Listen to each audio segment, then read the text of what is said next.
Hey guys, tonight we're not sailing with pirates. No sunburnt bandits, no rotten rainwater soup, no splintery death traps floating on questionable oceans. Nope. Tonight we're trudging into something arguably worse. The cold, unsanitary, relentlessly uncomfortable daily life of colonial America. A world where everything smelled strange, everything felt damp, and people worked so hard they probably fell asleep mid-sentence. But before we shiver our way into the past, take a second to like the video and subscribe, but only if you genuinely enjoy what I do here. No pressure. If colonial America didn't need indoor plumbing, I don't need forced engagement. Drop a comment telling me where you're listening from and what time it is for you. Somehow, it's always 2 a.m. somewhere. And honestly, thinking about chamber pots, ice-cold bedrooms, and bathing once every never is exactly the kind of content people absorb at 2 a.m. Now dim those lights. Turn on a fan for a soft white noise breeze. Don't worry, this wind won't give you pneumonia. Get comfortable. Tuck your feet in, not because imaginary rats might nibble your toes, but because colonial America definitely had real ones, everywhere. Let's pause for a second. Have you ever wondered what everyday life in the 1600s and 1700s actually felt like? Not the polished history book version. Not the reenactment village where actors secretly have smartphones in their pockets, but the real thing, waking up in a freezing house, shivering into itchy clothes, stepping outside into mud so deep it could emotionally damage you, and spending your entire day trying to avoid starvation, disease, or your neighbor's overly enthusiastic livestock. Did people really only bathe a few times a year? Did everything truly smell like smoke, sweat, wet wool, and mild despair? How did anyone survive long winters with nothing but a fireplace, drafty walls, and soup that probably tasted like disappointment? Tonight, we're wandering slowly through that world, not to gross you out, okay, maybe a little, but to explore the strange mix of hardship, humor, resilience, and please don't let me die this winter energy that shaped early American life. Imagine, families huddled together under one blanket because the house was colder inside than it was outside. Food that had two settings, burned or still alive. Toilets that were basically buckets with ambition. And chores that required more muscles than most people possess today. But we're not rushing. We're drifting through the past gently, like watching snow fall outside a creaky wooden cabin. Tonight isn't about drama or danger. It's about discovering the mildly hilarious, mildly horrifying realities of survival before electricity, medicine, insulation, or deodorant became normal. So settle in. Let the modern comforts around you, the warmth, the blankets, the actual plumbing, remind you that no matter how chaotic your day was, at least you don't live in colonial America. Let your imagination walk through smoky kitchens, muddy paths, crowded taverns, and cold bedrooms, while your real body melts deeper into comfort. Ready? Let's begin. Chapter 1. Waking in a Colonial Cabin. Morning arrives slowly in the dim interior of an early 18th century cabin, not with bright sunshine or cheerful birdsong, but with a muted grayish light that seeps through gaps in the wooden walls. The day does not so much begin here as it simply stirs awake, blinking groggily into existence. Long before warmth or comfort touches the room, the first sensation to greet a waking body is the smell. the thick, heavy aroma of a life built from necessity, not luxury. The air is dense with wood smoke that has settled into every board, every blanket, every strand of hair. It lingers from the modest fires smoldering in the corner, a fire that never fully dies because the cabin's inhabitants cannot afford it to. The smoke clings to the rafters, curling up into the ceiling and hanging there like a low, gray fog. It is both familiar and inescapable, the scent that defines mornings, evenings, and everything in between.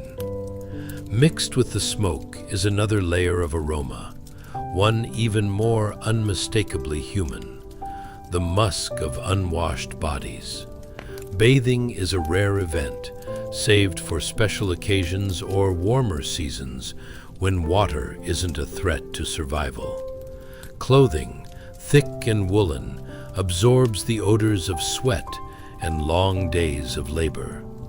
In the cramped quarters of a single-room cabin, the smell wraps itself around the waking figure like a coarse, invisible blanket.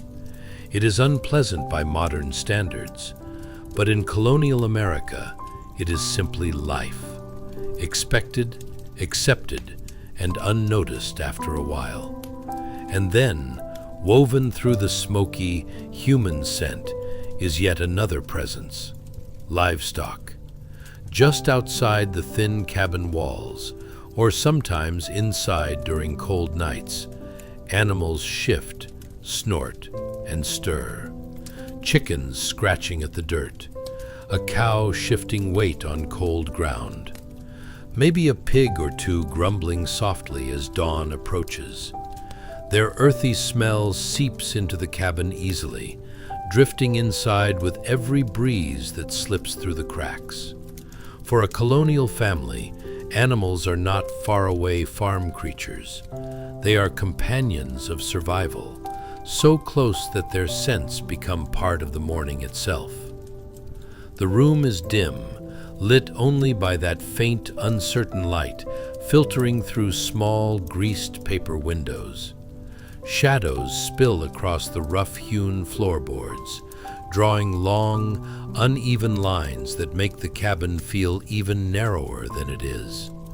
A simple straw mattress rustles as the waking figure shifts, brushing away bits of hay that poke through the thin fabric. Wool blankets, patched and worn, fall away slowly, releasing whatever warmth the night managed to gather. Cold air quickly claims the body. It nips at fingers, toes, and the tip of the nose.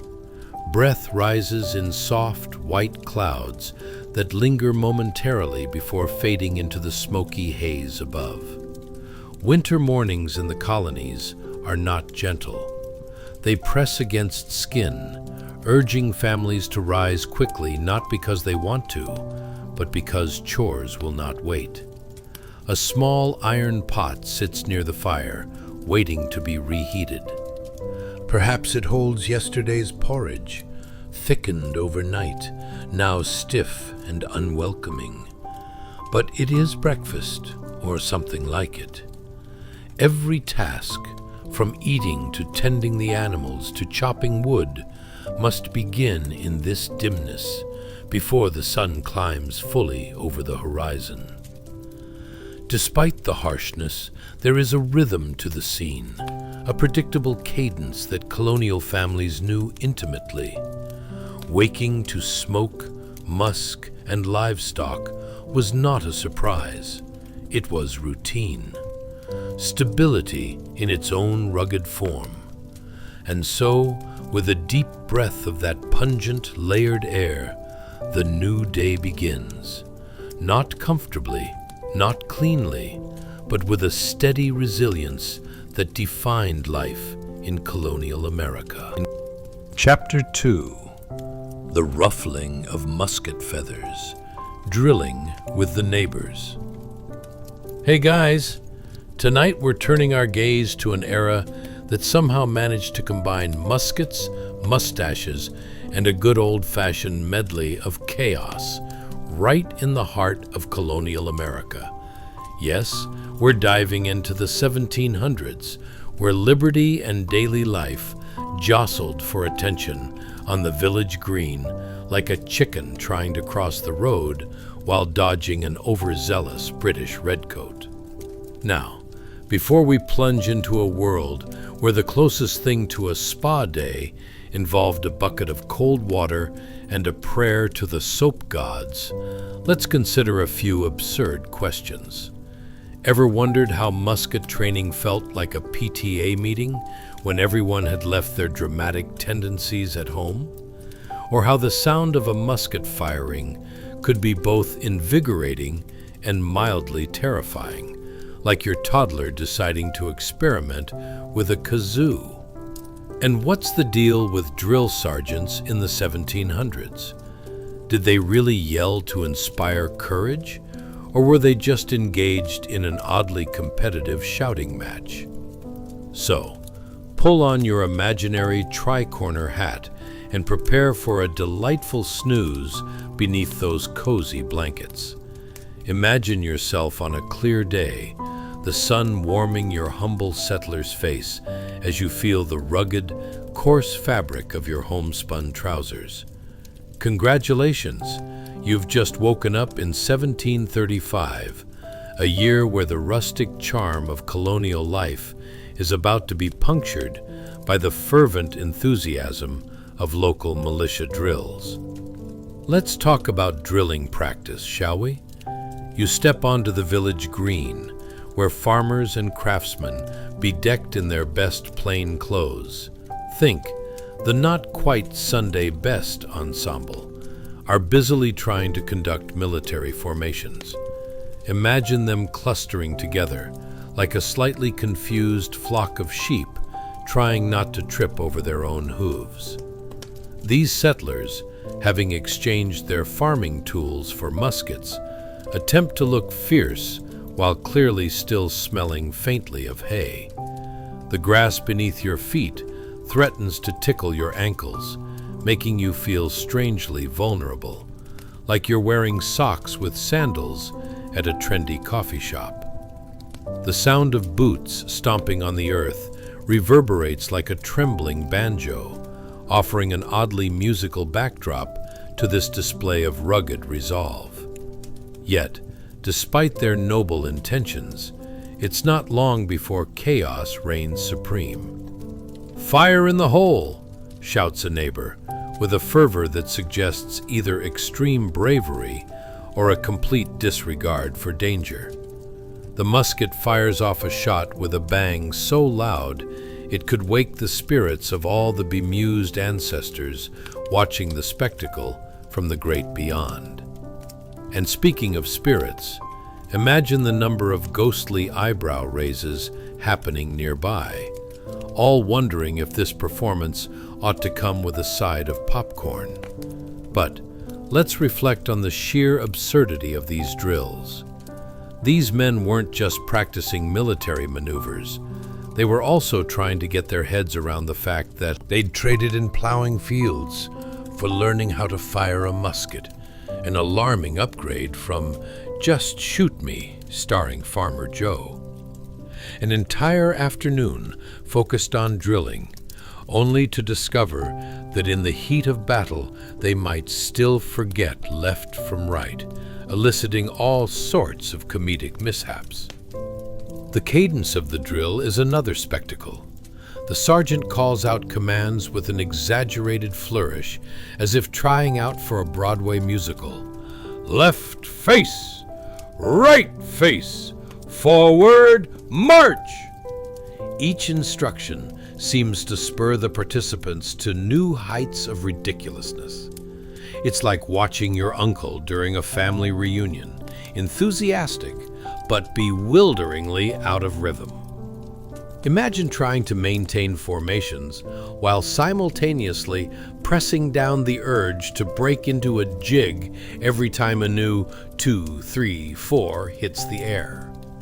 You can almost feel the confrontation between the farmer's instincts and this oddly new militaristic ambition. After all, they were more used to haggling at the market than taking orders like stressed-out office workers trying to recall how to fax something. You'd hear interactions like, "Wait a minute, I thought about face meant I should grab more ale for the water break." And inevitably, a misunderstanding transforms into an unplanned marching band performance, sans instruments, at the nearest tavern. And let's not forget about the muskets. Hold your breath. It's said that loading these beasts was almost as complicated as putting together an IKEA dresser without the instructions.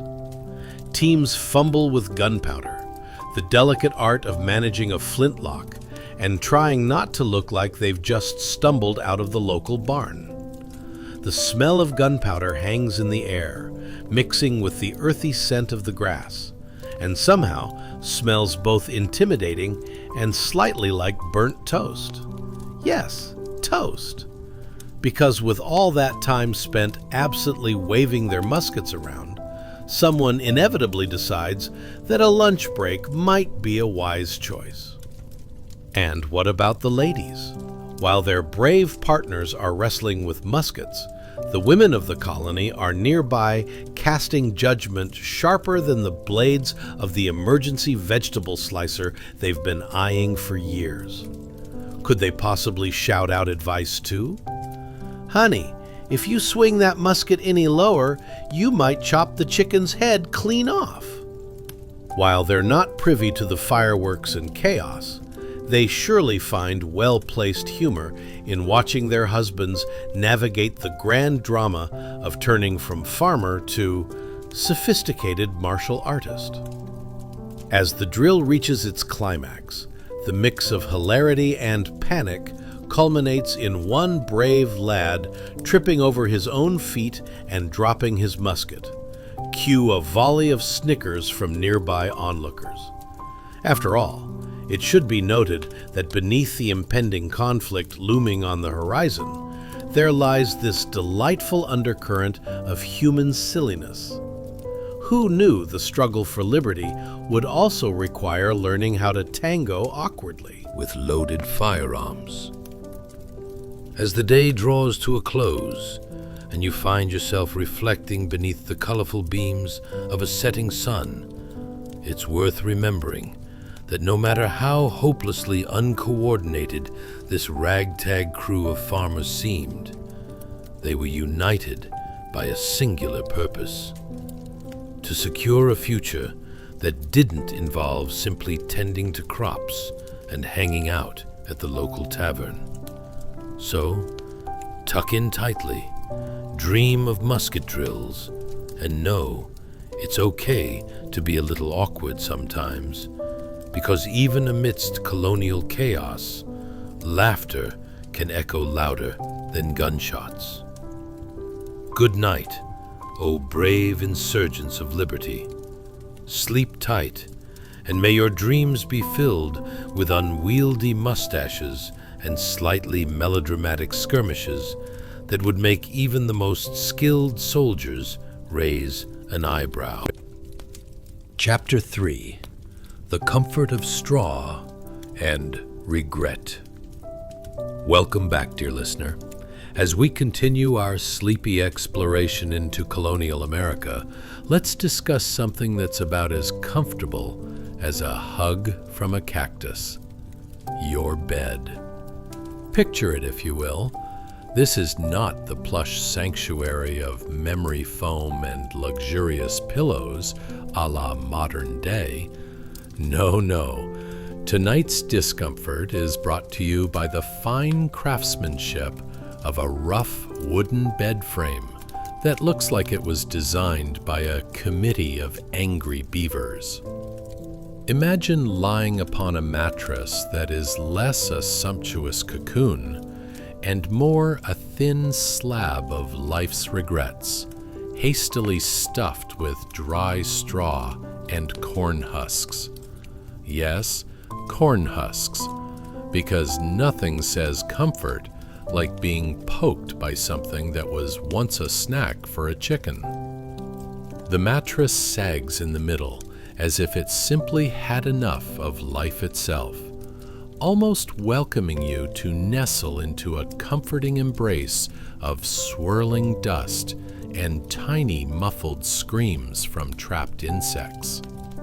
The moment your head hits the pillow, which is essentially another lump of rough fabric filled with more straw, because why would anyone consider soft goose down, you are treated to a delightful mixing of smells that could only be described as aged livestock and the faint, lingering aroma of yesterday's supper. There's something oddly poetic about it, really, akin to romanticizing your grandfather's pasta sauce, which actually might have been last Tuesday's leftovers, and hoping for the best as it sits unceremoniously in the back of the fridge, defeating the laws of nature. As you drift into this whimsical world of colonial indulgence, if you can manage to close your eyes against the unending itch of whatever's crawling around in the straw, you may wonder, is this really how people lived? Can I still be unbothered by the fact that I'm sleeping on something that looks suspiciously like a farm accident? Well, my friend, you fit right in. The bed frame's sagging ropes are a metaphor for life itself, always inviting you to ponder the existential crisis of having chosen a mattress that's essentially a glorified sports field, with none of the joy and all of the soreness. Isn't it lovely? Much like ruminating over your life choices while lying awake at 2 a.m., wondering if you'll ever amount to more than a mere pile of corn husks? In the early 1700s, you were a champion of discomfort, sleeping side by side with your entire family, or all of the local wildlife, depending on how ambitious the night turned out. Did you ever think about those medieval times when family togetherness didn't mean Netflix and pizza, but instead a lively night filled with communal complaining about the cold room and the odd rustling sound that might, or might not, be a raccoon?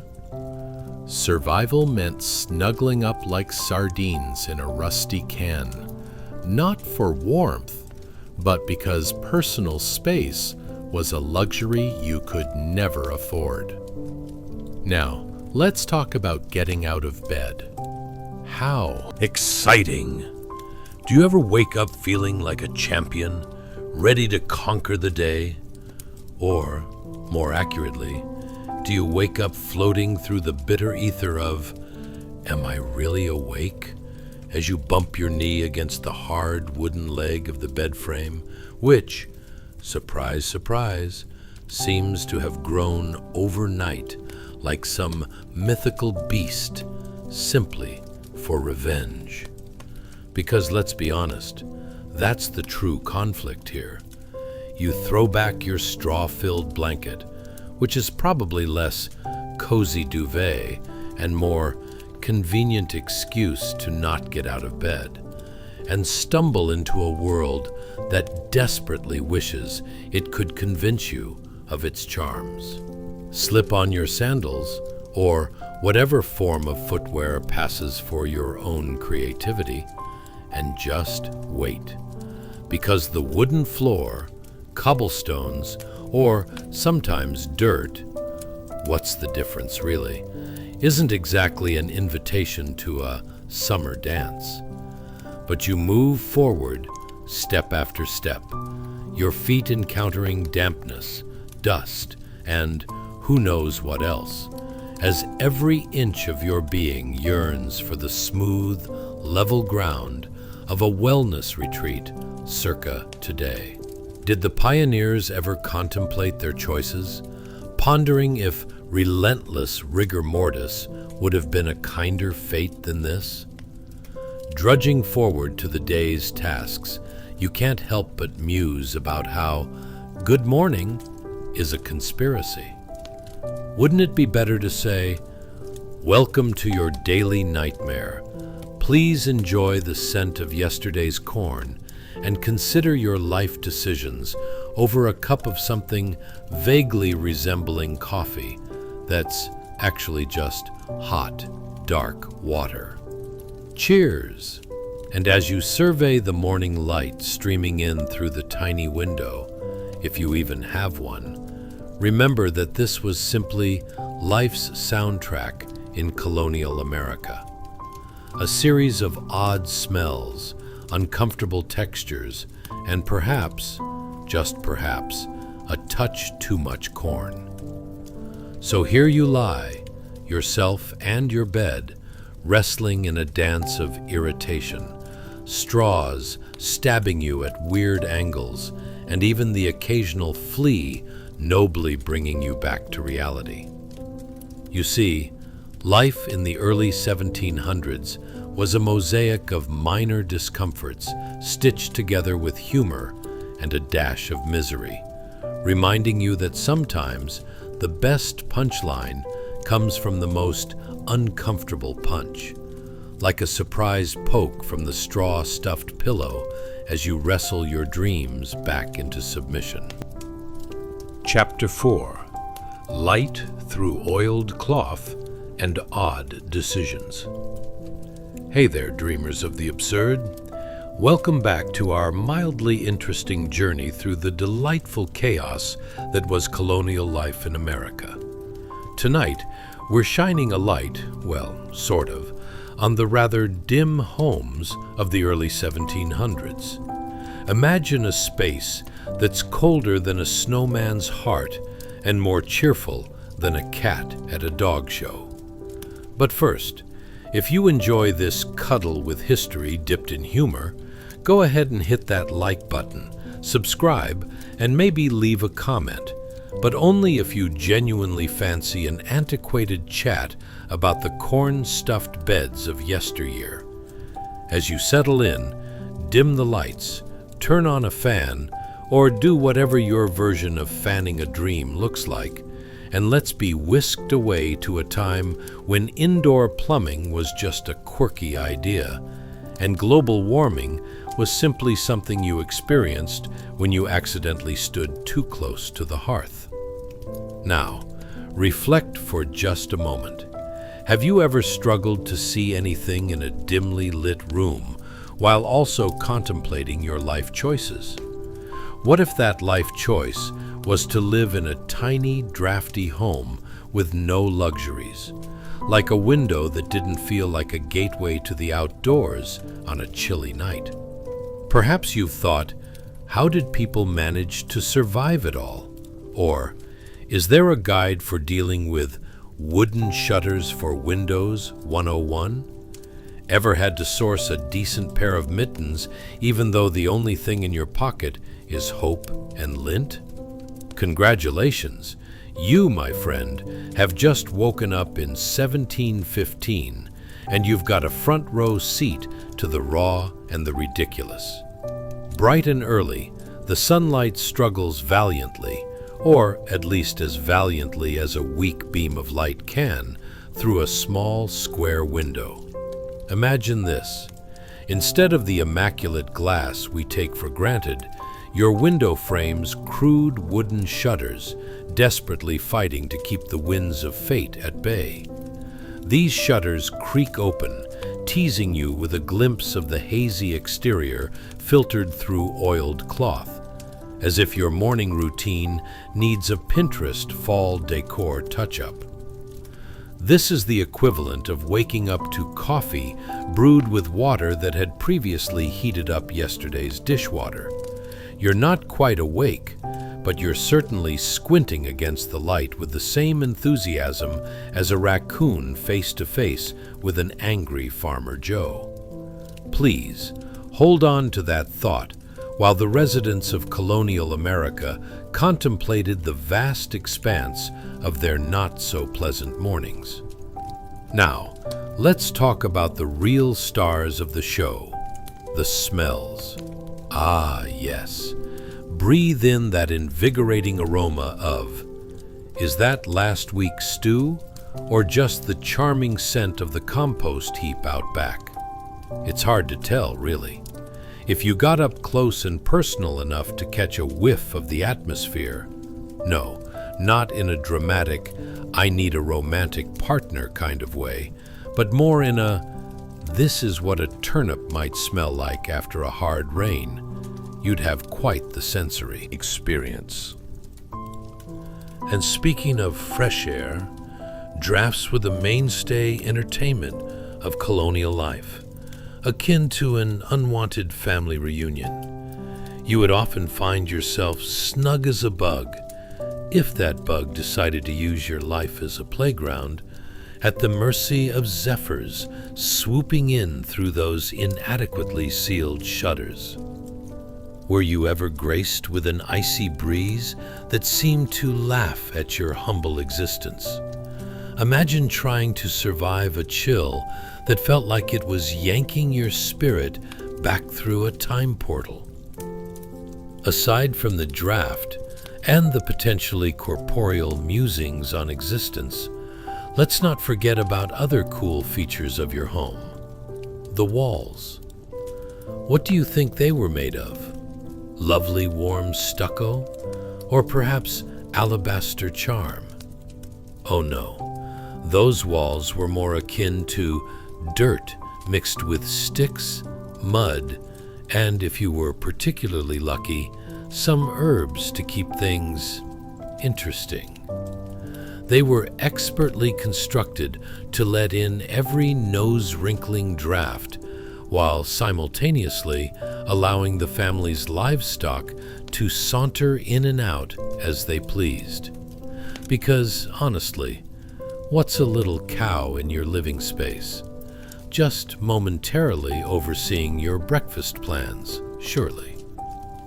Now we come to media technology, social interaction. You thought, why have Netflix when you can sit around with a family of 8 in one room arguing over who gets to sleep with the dog? Because, rest assured, if you had a working hearth, oh, look at that, there's an actual chance you'll get comfortable overlooking your neighbor's unfortunate decision to not fix their animal dung-dappled abode for the past season. And as night falls, you might find the only entertainment is squabbling over which seat by the fire is the least cold. Moments like this could even lead to existential debates on whether you'd prefer the warmth of the dog's body or a strategic battle over the barn floor space. Think of it as the original reality show, Fire Wars. Who will get the good spot tonight? So there you have it, dear listener, an absurd yet oddly picturesque landscape of colonial life as you sip on the warm concoction that is whatever you've concocted for breakfast. The comfort of oiled cloth, wooden shutters, and the heartwarming company of farm odors is a romanticized take on how we one day might romanticize our own homes, complete with the ever-changing scent of mystery and the gentle rumble of family banter. And remember, in the grand tapestry of life, whether it's a dimly lit room with poorly functioning shutters or life drawing in Pennsylvania, the quest for comfort remains as timeless as your grandma's recipe for an indestructible casserole. Keep smiling as you drift off, dear friend, because tomorrow in Colonial America, there are still more delightful challenges to discover as you yawn your way through history. Chapter 5: Cold Feet, Warmer Cow Friends. Hey dreamers of oddity and absurdity, welcome back to our mildly interesting romp through the quirky underbelly of Colonial America. Tonight, as you shift into a cozy position, we're diving into a most invigorating morning ritual, the startling transition from delightful dreams to the cold, hard reality of a dirt floor. Let's face it, it's colder than your ice cream leftovers in a forgotten bag at the back of the freezer, unpleasantly frozen and completely unaware of its fate. Before we plunge deeper than your neighbor's last-ditch attempts at lawn maintenance, do us a favor and hit that like button, subscribe, and maybe even leave a comment. Only if you genuinely want to reflect on the joys of roughing it in an age where indecisive breakfast choices meant flipping a coin between stale bread or leftover stew. Now, my dear listeners, take a moment to close your eyes and imagine your cozy bed, maybe with a soft blanket or a loved one snoring peacefully next to you. Now, let's contrast that with a vivid picture. Your bare feet gracing a packed dirt floor colder than a polar bear's handshake. Fuzzy slippers? Ha! Who needs those when you can have the delightful experience of feeling the earth's chilling embrace seep into every one of your toes? But really, ask yourself, have you ever wondered how people motivated themselves to start the day when every step felt like wedging your toes between 2 blocks of ice? Did they lie there thinking, maybe I'll just take up a career as a hibernating bear? And can you even imagine having to share that brief moment of cold-footed betrayal with farm animals who view your struggle with smug satisfaction? Congratulations, you've just woken up in 1715, the year when I'll bet the whole concept of warm was as foreign as a concept of indoor plumbing. The early morning rays select their favorite dusty spot and barely manage to pour in through tiny windows like a toddler attempting to squeeze through their favorite toy box. Instead of inviting warmth, you've got harsh beams of light peeling away your cozy dreams with all the subtlety of a marching band on a bumpy wagon. As you rub the sleepy out of your eyes, your floors make intimate acquaintance with your chilly toes. Yes, let's revel in the delightful sensation of trotting around on ground so firm and cold it could give concrete a run for its money. Think of it as a morning shock therapy session. Nothing like waking up and feeling a morning breeze that could easily pass for an Arctic draft. Your stones, floor, are basically just a cheerful reminder that winter is always knowing how to overstay its welcome. And what of breakfast, you ask? Oh, it's time to wander over to the kitchen corner with the same enthusiasm as a cat avoiding a bath. The aroma wafts toward your senses, a charming mix of last week's stew and childlike hopes that today's offering might, just might, not require dental intervention. If you could poke your head outside and shout up into the ether, "Is this what I signed up for?" you'd probably hear an indifferent revolt of rooster calls. Yep, this is it. Now, envision stepping over your cuddly friends. A cow sprawled lazily over the corner, your faithful chicken troop pecking at whatever they deem, even if it accidentally leads to the remains of last night's uneaten casserole. Sure, nothing screams a day in the life like making your way through a squat of farmyard friends who regard your morning stumble with a blend of bemusement and mild judgment.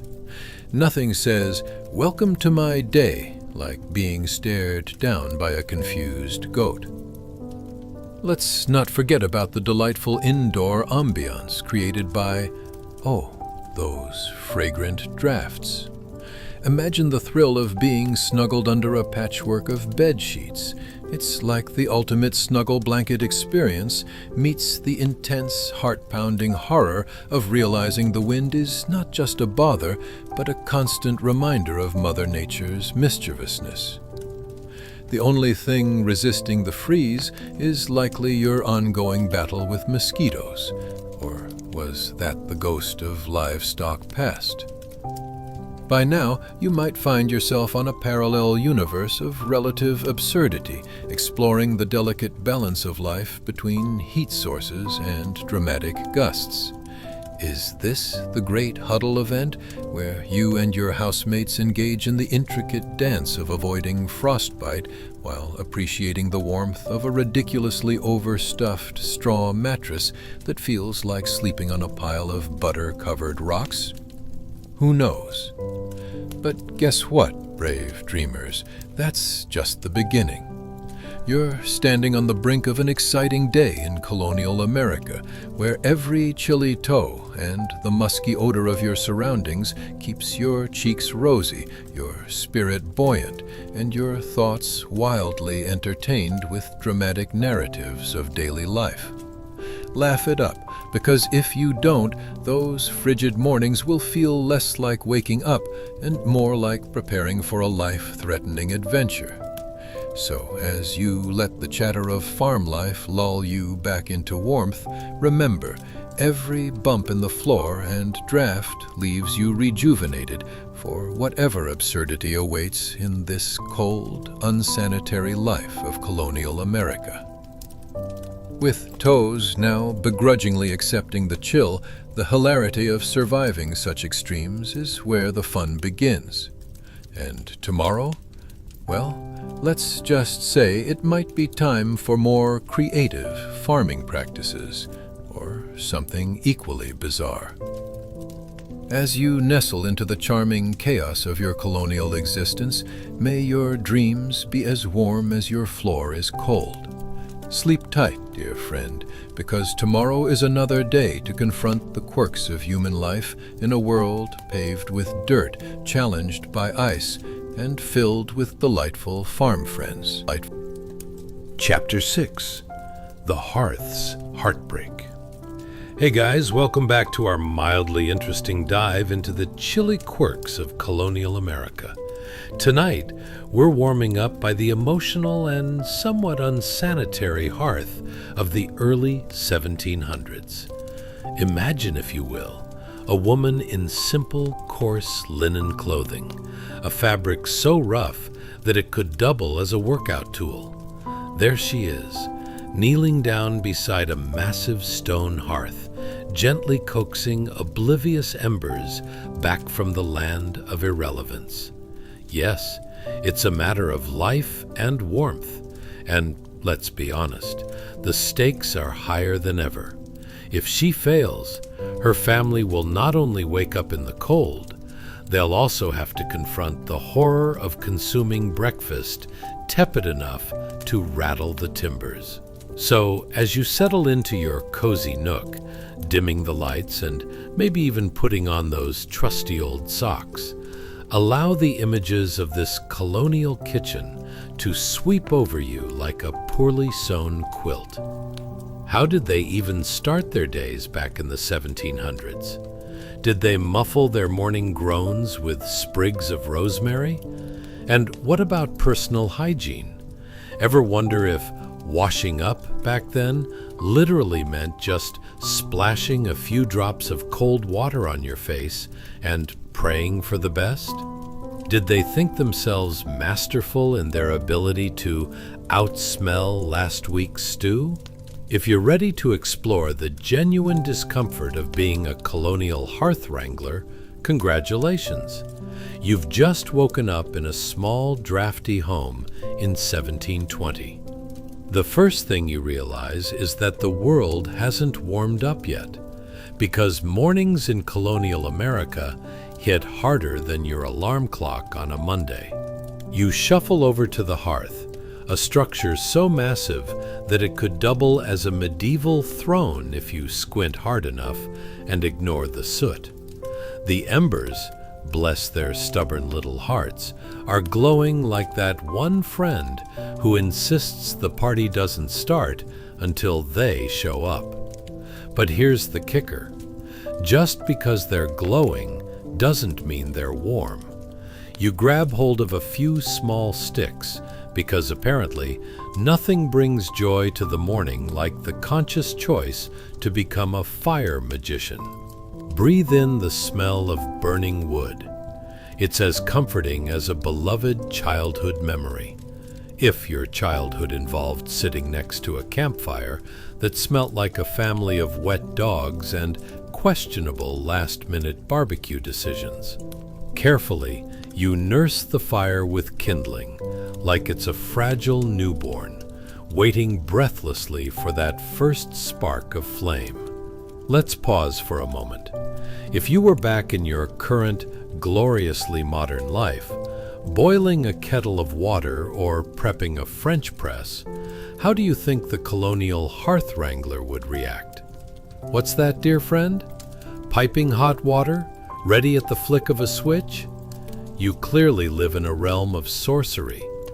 Because nothing says, "Welcome to your childhood," quite like needing to enact a daily ritual of persuasion just to warm your frozen toes. And if you think it's tedious, now just imagine that it was all but a warm-up exercise for every meal you had to cook from absolute scratch, or more accurately, every meal you battled the elements to conjure. Imagine for a moment that you're having a casual chat with your friend tonight about how convenient it would be to have labor-saving devices. You could begrudgingly mention the latest kitchen tech, but our brave colonial hearth defenders? They had to face the triumphs and trials of fire building with all the aplomb of a sleep-deprived toddler trying to put together a Lego set without the manual.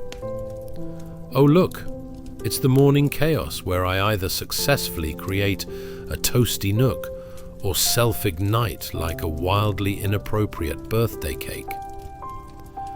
Across the room, there's your brand new friend, the iron pot. It hangs over the hearth like a metallic gift from a beleaguered deity, perpetually promising delights, while also making sure you're aware that rancid soup is only a few hours away. Cooking, my dear friends, wasn't just about nourishment. It was an art form and a science experiment that would typically end with someone crying over charred remains, and a kitchen filled with smoke that could easily double as a performance art piece titled Fires of Despair. What's that? You fear for the cleanliness of your morning meal? Ha! Colonial America had you covered. You see, scrubbing was an art lost on most. Any hint of personal hygiene in the 17th century was an adventurous surrender to submission. So, dining alongside critters that flitted about with a borderline invasive enthusiasm was all part of living the suave life. Those reassuring wafts emanating from the kitchen could be a blend of wholesome stew or last week's meat pie that somehow survived the apocalypse. Talk about culinary reincarnation, bring life to abandoned leftovers. So as you finally coax the kindling to catch fire, the smell of forced warmth filling the air, you glimpse joy in the flame flickering. Because therein lies the heart of the colonial existence. Warmth, found only in the most laborious of routines. When faced with the abyss of cold mornings, all things, from hearth to humor, absolutely come together. As you lean closer to the hearth, embrace the absurdity of it all. You're surrounded not just by a hearth, but by the warmth of a community embracing the chill, sharing moments of triumph, and chuckling over soup from last Tuesday. So, as you allow yourself to be lulled into the embrace of this mildly historical humor journey, remember, every ember, every struggle weaves into the tapestry of absurdity that is colonial life. Sleep well, and may your dreams be as warm as that fire, without the lingering scent of dubious meat pie. Chapter 7. Breathing in frosty reality. Hey guys, welcome back to our cozy corner of mildly intriguing tales from the past. Tonight, we're diving into a reality colder than your least favorite childhood memory involving your mom's infamous casserole. The brisk mornings of colonial America in the early 1700s. Picture this. You've just woken up and the air is so frigid it practically bites back. If you were expecting soft sheets and a gentle sunrise, sorry to burst that dream bubble. Giant puffs of steam rise from your breath as though your soul itself is trying to escape the chill of your damp, drafty abode. Before you drift into that bleak yet oddly fascinating world, don't forget to like, subscribe, and comment, only if you're actually enjoying this half-mad historical odyssey, of course. Nothing like a little engagement to warm up our digital hearth, right? Now, grab your comfiest blanket and prepare for a journey that makes winter walks to the mailbox seem like a day at the beach. Have you ever pondered what early risers did to prepare for the day in such bone-chilling conditions? Were their feet as frozen as your last attempt at an ice bath? And let's not even start on breakfast. Was it more of a soggy mess in a bowl situation than a delightful morning feast? Perhaps the worst question of all, did they ever manage to survive without a single hot shower? Congratulations, you've just woken up in 1720 in a home constructed from questionable materials with a roof that seems more interested in collecting icicles than providing a barrier against the elements. As you crack open your eyes, you might initially wonder if you're in an episode of a historical reality show gone wrong. The stone fireplace lurks ominously in the corner, threatening warmth, but offering only the ghostly memory of what it once was. Your body fights back a groan as you shuffle towards the hearth, and your feet, those poor, unprotected little frostbitten souls, meet the frigid floor like penguins diving into Arctic waters. It's as if your dwelling has spent the night rehearsing for a how to be as cold as possible event. The air is thicker than the mystery meat your mother-in-law served last Thanksgiving, and you're left inhaling tiny clouds of your own making. Your breath evaporates into the chilly atmosphere, along with any remaining hopes of a smooth morning. Now, let's talk about getting that fire going. What kind of sorcery do you think was required to coax a spark from the depths of charcoal-stuffed lifelessness? You retrieve twigs, sticks, and kindling like a winter wizard casting a desperate spell for warmth. Each time a spark threatens to ignite, it just gives you a non-committal flicker, like that one friend who's perpetually, working on themselves. Think back to your modern kitchen, where the buttons of a preheat oven are just a quick poke away. Do you think our brave forebears would have given anything for a quick appliance? You can almost hear their collective sigh of disbelief. What do you mean you can heat your breakfast in under 5 minutes? That sounds like magic. Your fire-building efforts resemble a comedic slapstick routine. You cradle the kindling, whispering sweet nothings and coaxing it to flame with the enthusiasm of a parent at a school play. Come on, little buddy, we've got a frosty breakfast to warm up. It's a delicate dance between hope and chaos. You see, cooking in this unforgiving environment is less about culinary excellence and more akin to an episode of a survival challenge, where the only prize is preventing the family from licking the frost off their breakfast bowls.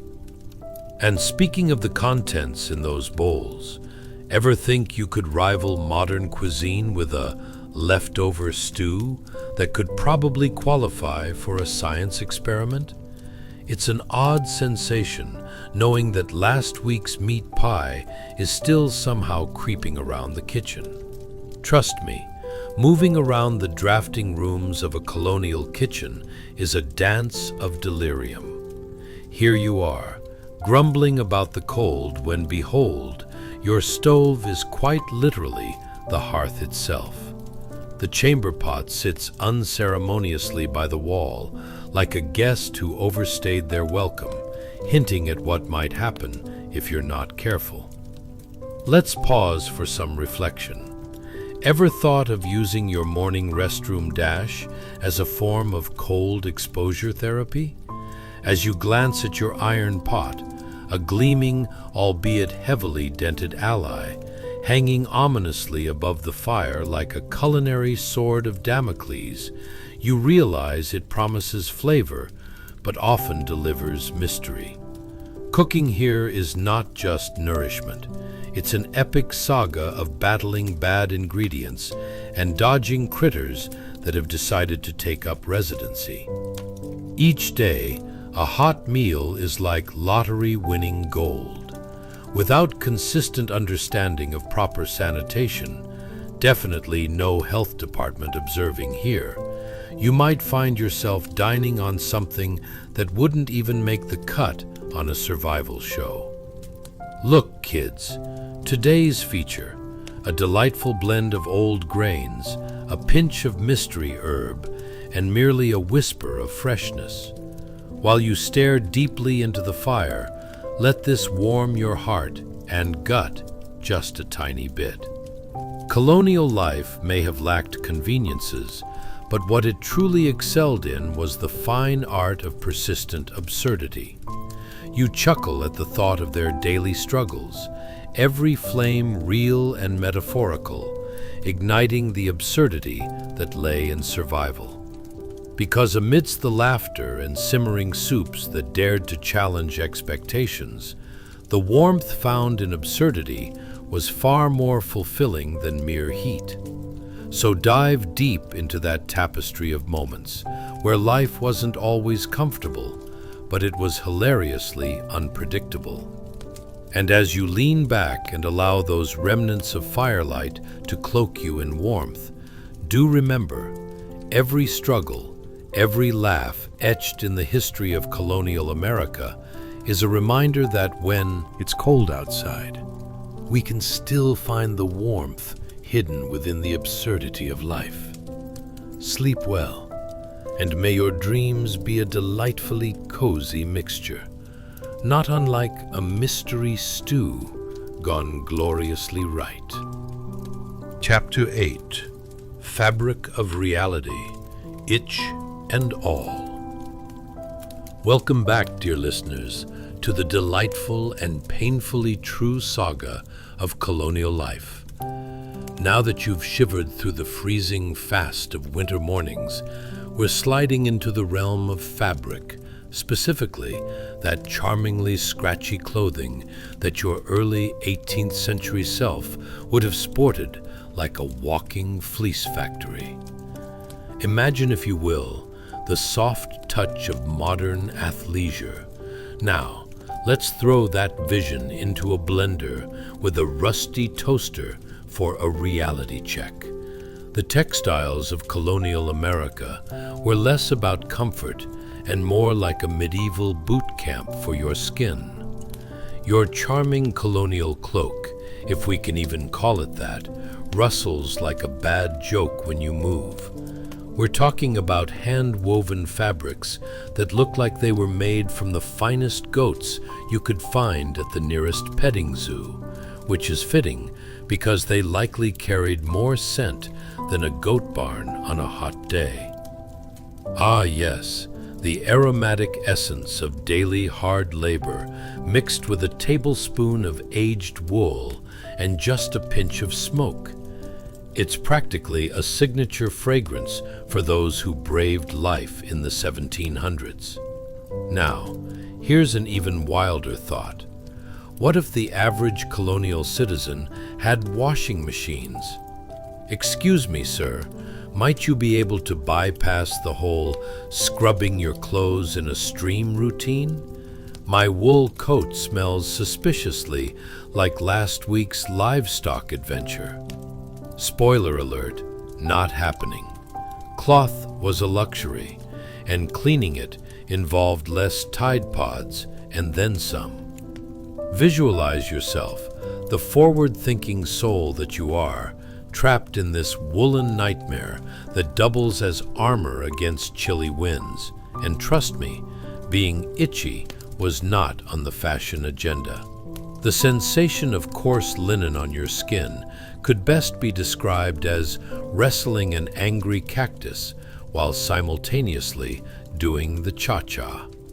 Unbeknownst to you, your clothing drama was a mere warm-up act for the ongoing cultural phenomenon that was personal hygiene, or lack thereof. Now, let's talk about the aroma wafting through your threadbare costume. Imagine the scent of honesty mixing with smoke, sweat, and a hint of, who are we kidding? It's more of a full-bodied musk. Every fabric you sported came with an undeniable olfactory tail, like fine wine, only worse. Who needs the power of scent marketing when you can simply put on your unwashed wool from last week's pie contest? Each tiny thread was like an uninvited guest at an intimate dinner party, just sitting there, drenching every conversation with that lingering aroma of late-night farm work. Sorry, I didn't mean to smell like productivity. Now, as you step into your daily garb, let's marvel at the style choices of the time. Layering was an art form. It was less about looking runway ready and more about transforming yourself into a human lasagna. Capes, cloaks, and tunics piled upon each other. Just one more. This will be great for that Siberian winter air that we call a spring breeze. Every additional layer was a bold declaration that you were ready to take on whatever the weather or your neighbors could throw at you. But mostly, it'd just have you sweating like a pig during a summer heat wave. You know the feeling when you think you can finally tackle a new workout. Well, colonial life was like that, but the workout consisted of shivering in every layer while also sneaking bites of the last week's meat pie you've been holding for an emergency. And what about footwear? Oh, the shoes. One can only imagine the sound of footfalls echoing eerily through the streets as clumsy colonial citizens waddled around like baby ducks in ill-fitting leather boots. With each creaky step, you'd be wondering if you were about to trip over your own history. The reality of daily routines was surprisingly amusing. Just imagine slipping into those snuggly, woolly depths and preparing for the day like you're about to enter a stage production. Only your production features laborious farm work and a desperate search for clean water. Between the scratchiness of wool and the occasional errant flea that fancied your leg as a welcome mat, how could life not feel like an ironic comedy? As the day unfolds, you can practically hear the hustle and bustle of neighbors swaddled in their own woolly woes, complete with their own chemical odors of hard labor and hopeful stew. Every day, they'd wake up, don the fabric of reality, and launch into a series of exaggerated contortions as they fidgeted away the itches. Talk about a life full of character. Ah, but therein lies the beautiful irony of it all.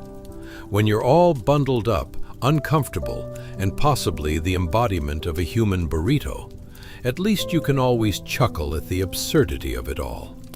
The colonial experience might have been rough around the edges, but it was certainly rich in laughter and absurd moments that would fill history books if anyone had the time and energy to write them down. So, as you nestle down in your own cozy bed, remember, life in the 1700s was a game of survival played in layers. With an ongoing debate about fashion and fabric, no one would ever truly win. Snuggle in tight, dear dreamers, and let the wools of old wrap around you, bringing a sense of laughter and absurdity, reminding you that everyone's struggles are somehow woven into the fabric of humanity itself. Sweet dreams. Chapter 9. Stump the Historical Guide. Hey guys, welcome back to another episode of Mildly Interesting History, where the past is so absurdly odd that getting comfortable with it feels a bit like snuggling up to your weird uncle at Thanksgiving. Tonight, we delve into something colder than an ice cream truck driver's smile in February: the daily life of colonial Americans. You might think they had it all figured out, but trust me, they were just a few sweaty layers from imploding at any moment. Before we kick off our journey through history, why don't you take a moment to dim those lights, turn on that fan, not because it's hot, but because, well, it might help mask the scent of desperation, and get situated. You'll need a cozy spot to buckle in for a delightful ride through time. Have you ever thought about what life was like when personal space was a foreign concept and bathing was a national sport? How did these brave souls manage to survive in a world where luxury meant a slightly smaller flea infestation? And let's not talk about the whole clean clothes concept. Who even came up with that, right? Congratulations, you've just woken up in 1700s colonial America, where the air is crispy, the manners are quaint but over the top, and every surviving day is a new episode of What Could Possibly Go Wrong? Now, let's step outside and take a good look around. Picture this. You stumble out of your wooden home, which can only be described as a cleverly designed wind tunnel, to discover your surroundings dominated by thick, stubborn tree stumps. They stand defiantly, like an unsightly forest of ancient sculptures that'd give modern art a run for its money. What happened here? Land clearing, of course. The colonists were on a quest to conquer nature with as much finesse as a bull in a china shop. Ah yes, those gnarled stumps proudly proclaim that what was once a dense, wild forest is now a patchy landscape where dreams go to die. As you kick at the stumps, fibers from the wood erupt like poorly executed confetti from a party no one attended. You can almost hear the trees sobbing in their woodsy graves, whispering, "This wasn't the plan. They didn't even ask." The ground is uneven, a hazardous obstacle course that feels like an overzealous attempt at structuring a backyard soccer match. But instead of goalposts, you've got roots ready to trip you up at every corner. Did you remember to wear sturdy shoes? Too bad. You'll now embrace your new identity as the Colonial Klutz. The air is crisp, making each breath feel like a refreshing slap to your face, something your 21st century self wouldn't really mind if it came from an overpriced therapy session. The rich, loamy smell of the earth fills your nostrils, mingling weirdly with the pungent scent of that patch of mud and who knows what secrets it holds.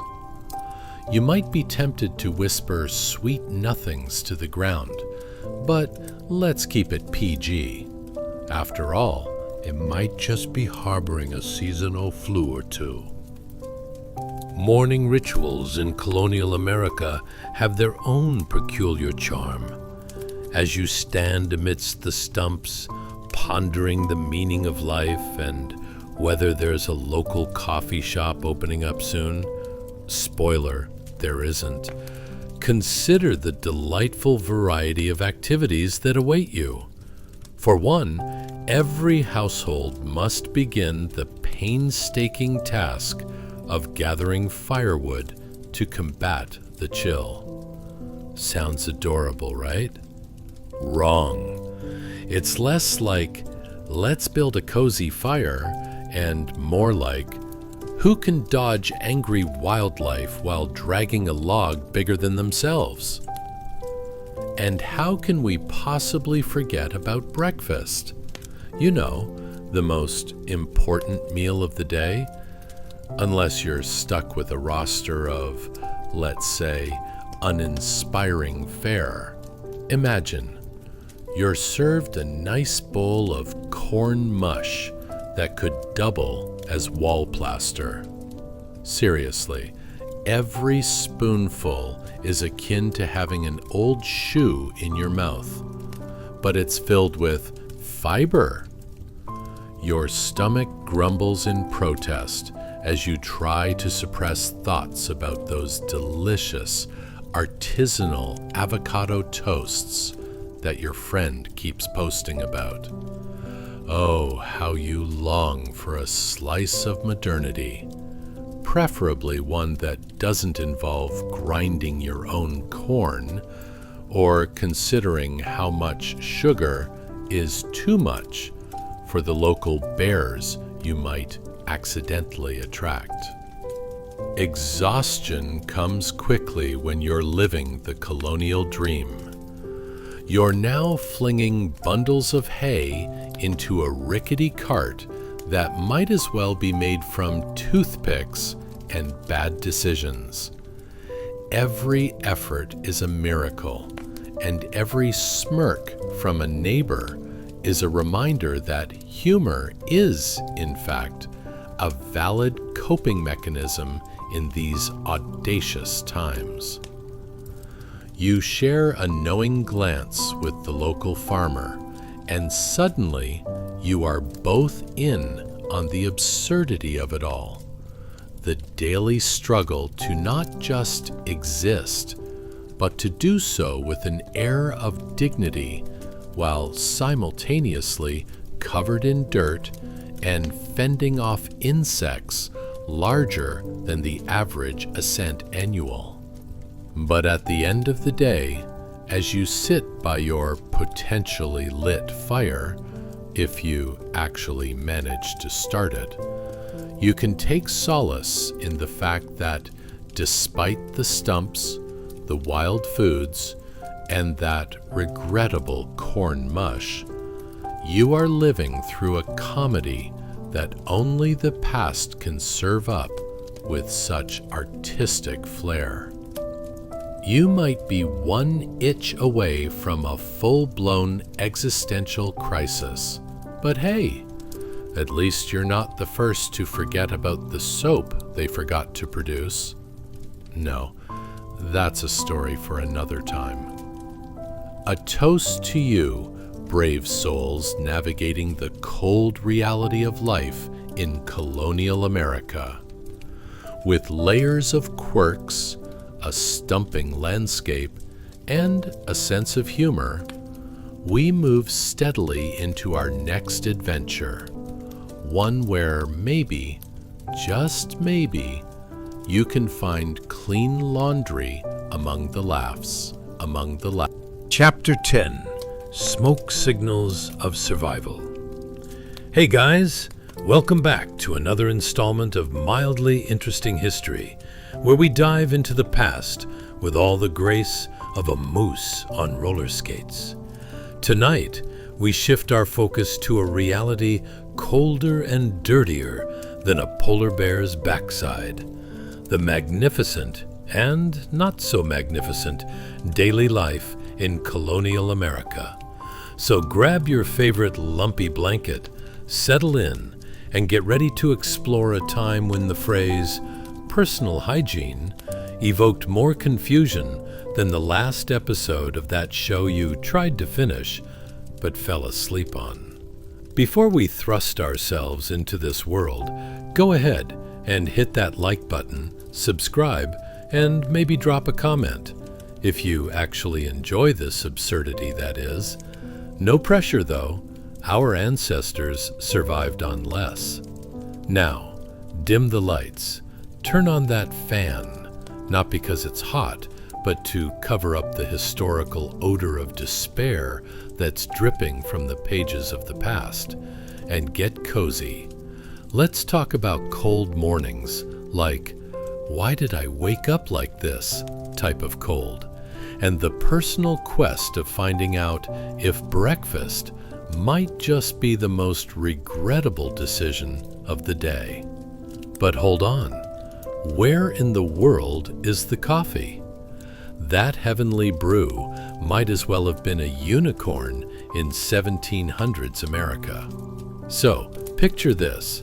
You wake up amid the foreboding sound of your neighbor's rooster, which, while you appreciate the attempt at waking you up, sounds less like a chirpy bird and more like a rusty gate protesting against another day of labor. Congratulations! You've just woken up in the early 1700s. The sun is rising, but you probably won't notice it through the dense fog, smoke, and the lingering scent of yesterday's stew that could curdle milk at 50 paces. Ah yes, smoke rising from numerous chimneys across the scattered wooden homesteads, like giant soot-covered candles flickering and waving to each other. Hey, this is how we live. Now, let's paint a picture of this morning's delight. You step outside, squinting against the sunlight that somehow still looks cold, and it graces you with its presence as kind of a half-hearted apology for being up so early. The homes around you are charming in a rugged way. Small wooden structures that could probably qualify for an art exhibit called "You Can't Make This Up: Living in a Giant Matchbox." As you walk over, each step sends a small shiver from your toes to the tips of your ailing pride. The mud squelches underfoot, a harmony of squish and disappointment. It's less the sound of nature and more an orchestra of patience-draining slogs that sings, "Can we really just have one day without stepping in something questionable?" And there are those famous chimneys puffing away. It's not just eclectic home decor, they represent the universal truth of community survival. You see, fire is a matter of life and death, far more significant than your cousin Gary's Facebook rants about the latest Netflix series. It Keeps homes warm, cooks questionable meals that may or may not contain a rogue rat, and blesses the local air quality with an aroma that would challenge even the most persistent air freshener. Speaking of warmth, as you breathe in the smoky air, you might simultaneously question the idea of fresh air altogether.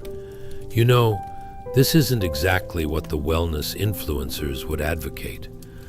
Well, you might as well be known as the chic pioneer huddling around a fire pit with your family while roasting, surprise, surprise, yesterday's leftovers. Nothing like a bundle of moldy bread to accompany yesterday's suspiciously dry venison.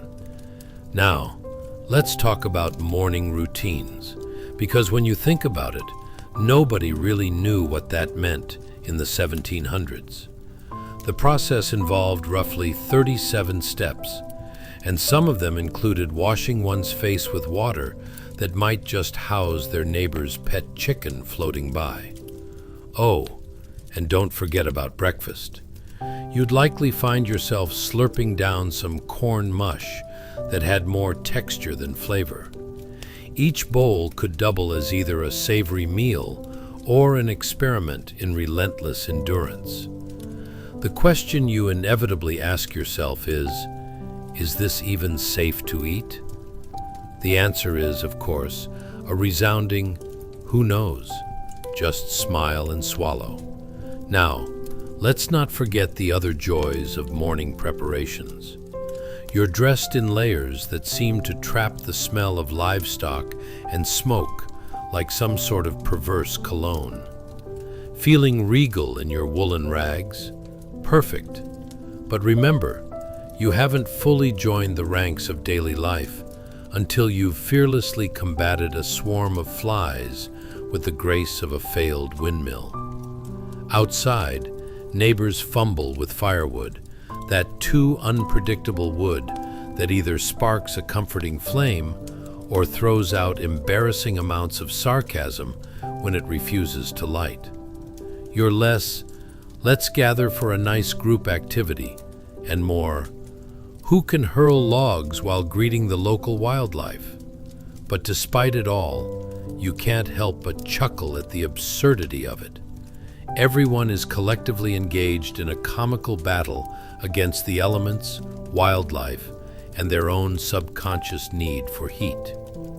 Amidst the smoke and the struggle, it is life, raw, unfiltered, and riddled with layers of humor that really only a couple hundred years could highlight. So, raise a rough-hewn toast of corn mush to our colonial ancestors, my friends. The daily reality sprinkled with a dash of comedic charm and the delightful absurdity of survival, all in the name of keeping warm amid that cold, unsanitary reality of daily life. Now, let's trudge on into the next chapter, Chapter 11, Bucket Brigade Blues. Ah, the morning ritual of colonial America, a time when personal hygiene and an efficient water supply were about as real as a unicorn in a drive-thru. Picture it.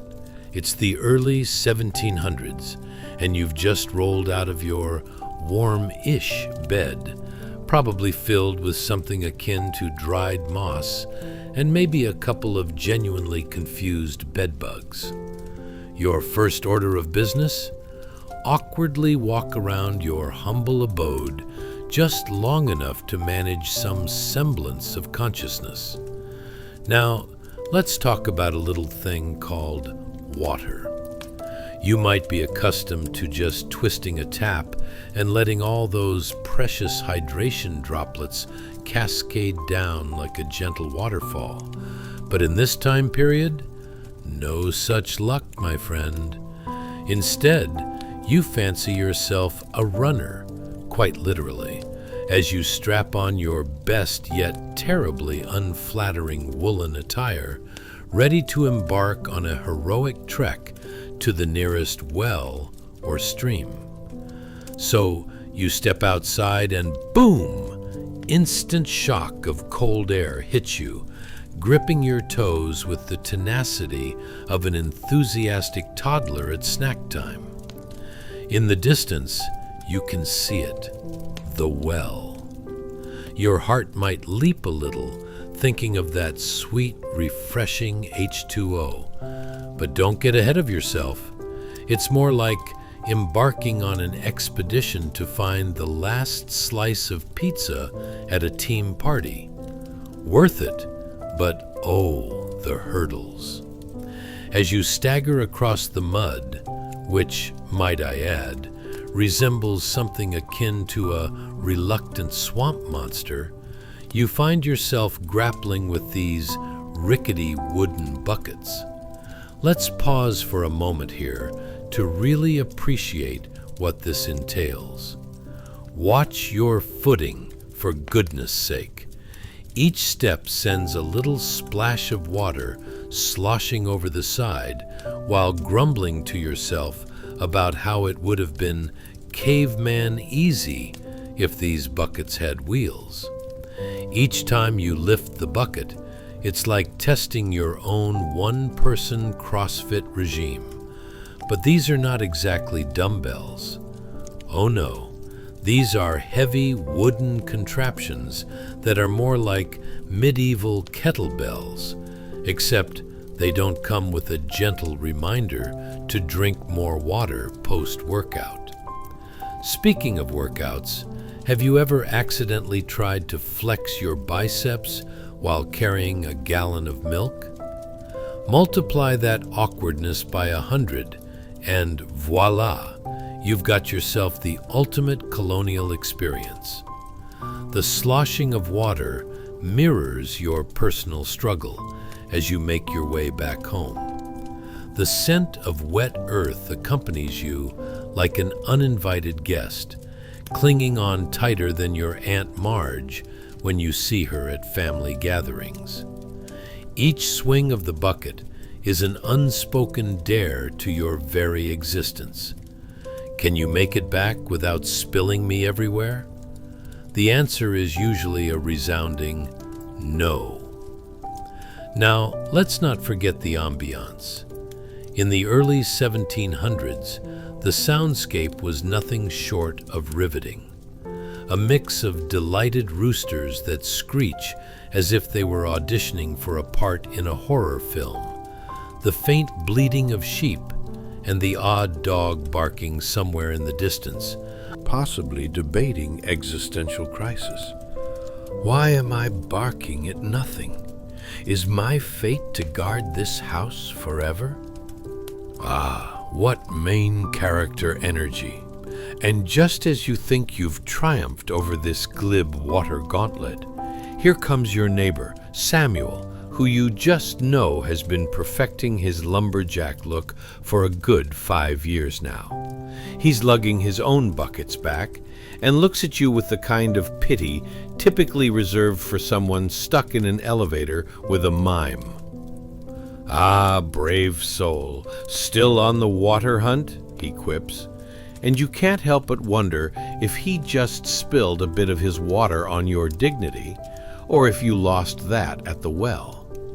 It's hard work being a colonial water fetcher.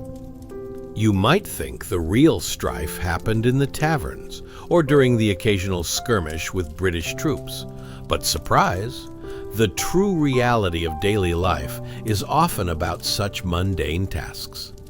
Each drop is a testament to your strength, and a constant reminder of how much you'd really, really, really prefer Starbucks over this whole operation. Once inside, you pour the precious water into a jug, feeling triumphant, superhero level accomplished. But you've barely made it beyond this one chore when the reality of daily life hits. Every task feels like going from a basic quiz to a finals marathon in minutes. You're staring down laundry that requires hot water. Sorry, good luck with that. Milking cows. Does anyone else find it strange how we're cool with drinking someone else's food? And whatever makeshift meal you must whip up instead of that charming brunch fare we take for granted today. You pour a glass. Okay, maybe not a glass. Let's stick with a friendly wooden bowl and take that first sip of fresh water, as satisfying as finding a rogue piece of chocolate in your pockets. Until you remember that this water isn't coming from a lovely filtered system. In fact, you've probably just gulped down a dash of livestock leavings for good measure. But oh well.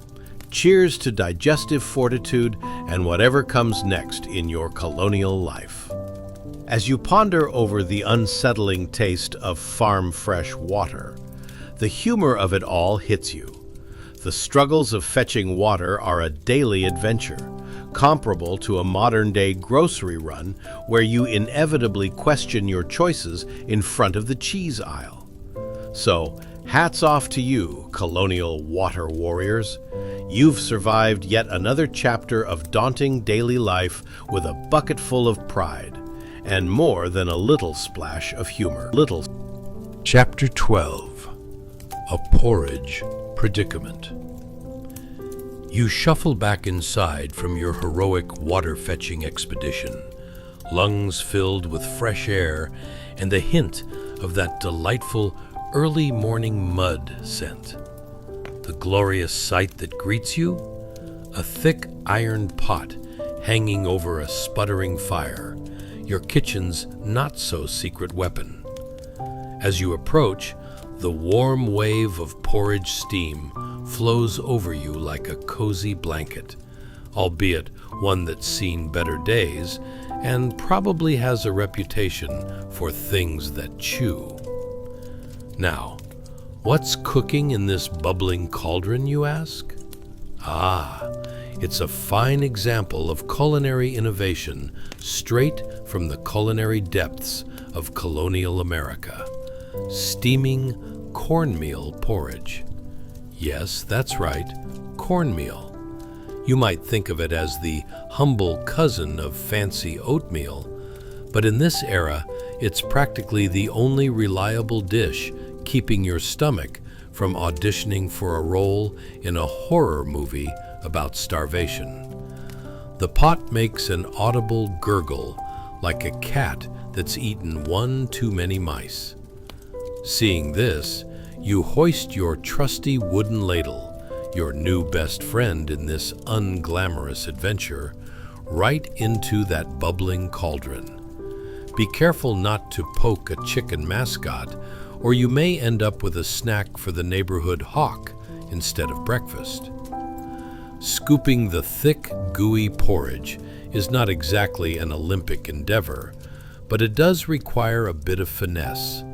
The viscid texture is reminiscent of that one awkward date when everything went wrong and left you feeling like you'd swallowed a lump of cement. And here's the twist. This porridge is about as fancy as a medieval grocery bag. Non-existent spices, inconsistently stirred, and flavors that can only be described as, well, it's food. So here you are, ladled porridge glistening on your wooden trencher. What a gourmet masterpiece. You pause for a moment to contemplate the reality of your new life. Is it wrong to wish for something more exciting? Pineapple on a pizza, perhaps? A deep-fried whatever? But alas, that ship has sailed, much like the good taste in this porridge. Let's take a minute to savor this culinary creation. You lift a spoonful to your mouth, and as it touches your palate, the first sensation is warm, which is definitely an improvement. Next comes the textural symphony of mush, echoing in your mouth like the ghost of last week's marketing meeting. Follow this up with the faintest hint of, is that disappointment? A solid nod to the colonial love for simplicity, a dish so unremarkable it's practically an afterthought. As the porridge slides down your throat, you can't help but wonder, is everyone else eating this? How do we survive without garlic bread? The answer is likely yes. At times, the idea of flavor feels as far removed from reality as spotting a unicorn at the local tavern. Much like a tense family dinner, you paper-cut your way through this one bowl at a time. Let's pause for a moment to tune into the culinary score of your era. The ambiance of The kitchen has its own quirky charm.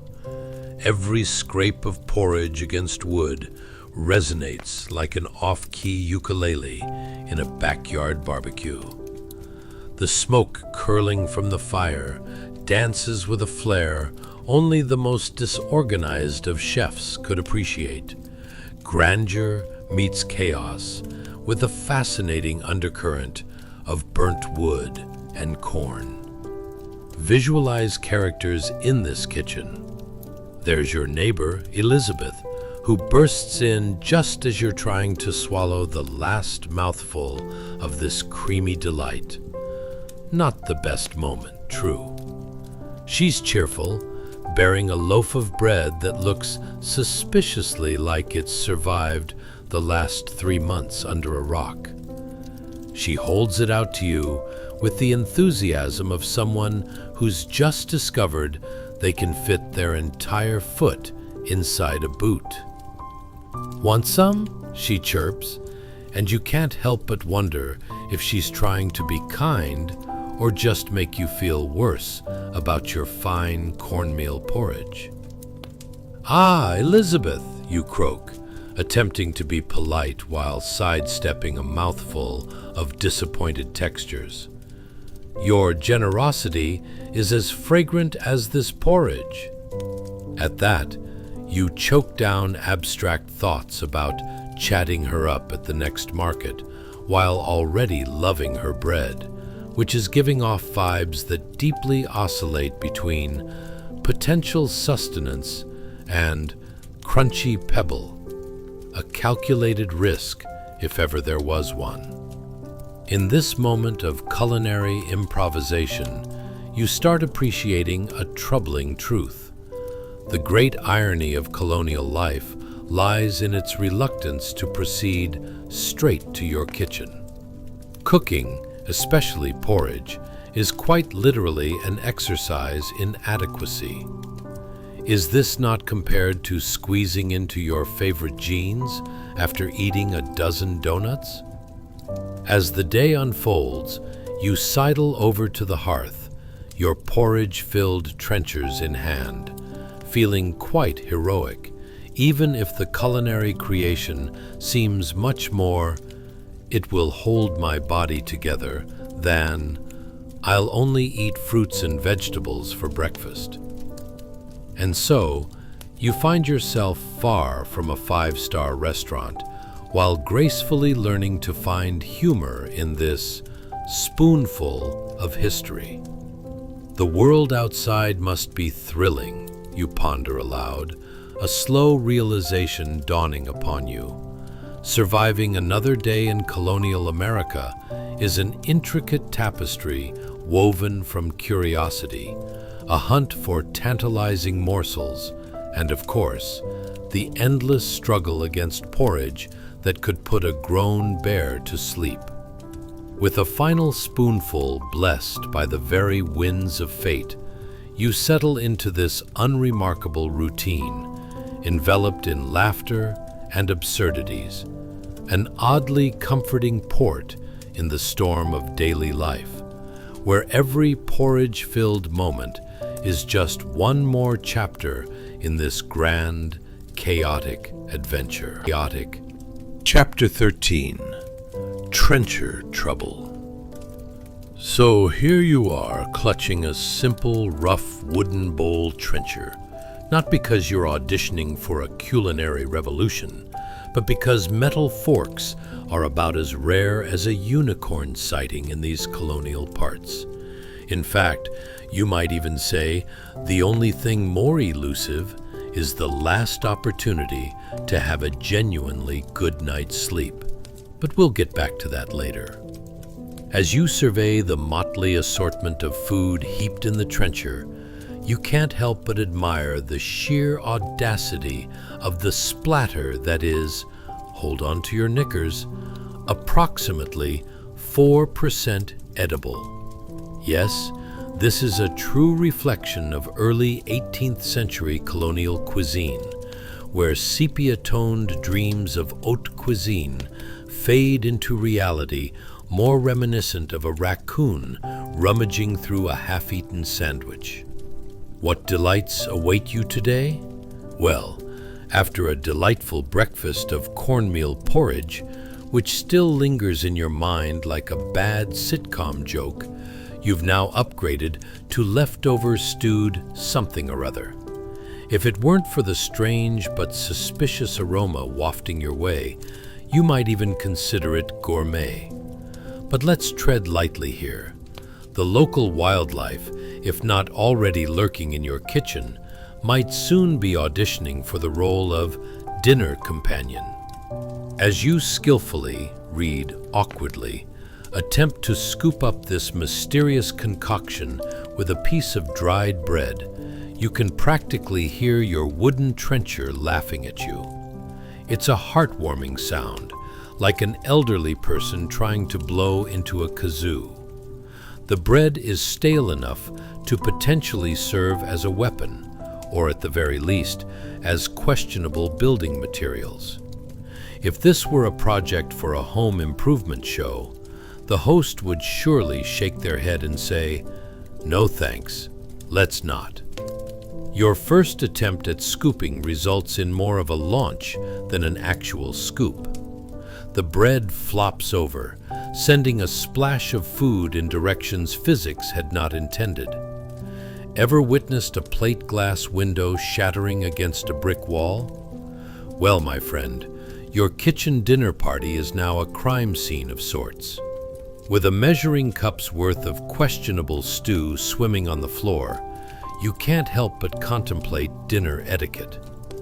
Was there a recommended method for navigating such culinary chaos without devolving into a personal episode of Survivor Kitchen Edition? Should you laugh? Apologize to someone imaginary? Or maybe your best option is a dignified retreat while pretending your knees are suddenly very, very interested in the floor.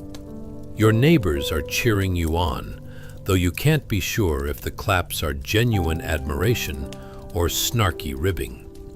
They likely wouldn't mind if you added them to your next serving of treachery. Looking around at their cracked smiles, you can just imagine their thoughts.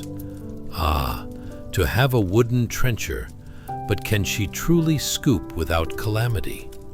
With a deep breath, and perhaps an inappropriate prayer to the culinary gods, you steal a glance down at your bread, pondering if this is just an elaborate exercise in prioritizing your survival instincts. Should you save the last piece of dried bread for an emergency, or throw caution to the wind? Dilemmas, my friend. Modern life has nothing on this. And while the common folk back in the day were leveling up their dirt floors and thatched roofs quite effortlessly, you were about to undertake an entirely separate kind of battle. You find yourself wondering if a bad slice of pizza is your destiny, or sheer luck, compared to what's happening right here. All right, so you muster a grip as your fingers wrap around the trencher. You take the plunge, dabbing the dry bread into the stew, where the thick goo seems to conspire against your effort with its insistent resolve to become one with the air, or perhaps a local raccoon, minimizing your return on investment. Delicious, you convince yourself between murmurs of regret, resisting the urge to retch as you take that fateful first bite. The flavors wash over you like a damp sponge in an infomercial. Nothing quite sealing the deal, but decidedly present. The sustenance is truly reminiscent of that root vegetable your neighbor may or may not have fed you last week, though you struggle to remember which neighbor it was, because at this point, they could all successfully be featured in a reality TV show titled Ain't Nobody Got Time for Good Ingredients. The really unfortunate truth is that not only is this meal an uphill culinary battle, but you've elected to consume it in the presence of flies who are living their best lives around your trencher, now resembling a welcoming party for whatever else might be on the menu tonight. If flies had Yelp reviews, tonight's dinner could have a solid rating, but only if you count atmosphere and curious reactions. So, here you are, conquering the impossible meal that will forever be etched in your memory. Because, honestly, it'll probably take up a space there as you attempt to find comfort in the fact you may have ingested a fly or two. As you chew, you ponder the sharp reality of life in colonial America. How far the rights of man have come, and yet, here you are, battling soup with a piece of bread. If only Thomas Jefferson knew about your trenchers. But then again, he might have just added a few more pages to his political treatise about the essential rights to proper dining implements. At last, the final bite disappears into an unceremonious swallow, and you can't help but think that every spoonful of this meal has been a delightful distraction from what surely lies ahead. The quest to stay alive in a world where a single metal fork could be the new global currency. Life in the colonies might be rough, but as you settle back into your corner of the kitchen, spoon still in hand, you realize that surviving this dinner is another unique chapter in your absurd history. A chapter where the humor is punchy, the food questionable, and the trenches never truly dry. How delightful. Chapter 14, Timber Transformations. Ah, welcome to your cozy little colonial abode. Picture this, a stout, hand-hewn timber frame standing bravely against the elements, like a small wooden gladiator in a battle of survival. You have to admire the craftsmanship. It's a thing of beauty. But let's be honest here. When you think beautiful home, you're likely not envisioning a structure held together with wooden pegs and a sprinkling of a prayer that it doesn't collapse under the weight of snow or well-meaning roof raccoons. As you stroll through your modest home, you might notice that every single nail and beam was meticulously, and, might I add, exhaustively, crafted from scratch. Yes, it's the ultimate DIY project gone slightly wrong. Like trying to assemble IKEA furniture without the instructions while blindfolded and with the wrong tools. Each timber represents a small mountain of labor, a testament to the people of the early 1700s and their way of life. Essentially, 80% sweat, 10% ingenuity, and the rest, well, let's call it a healthy sprinkling of existential dread. Now imagine this.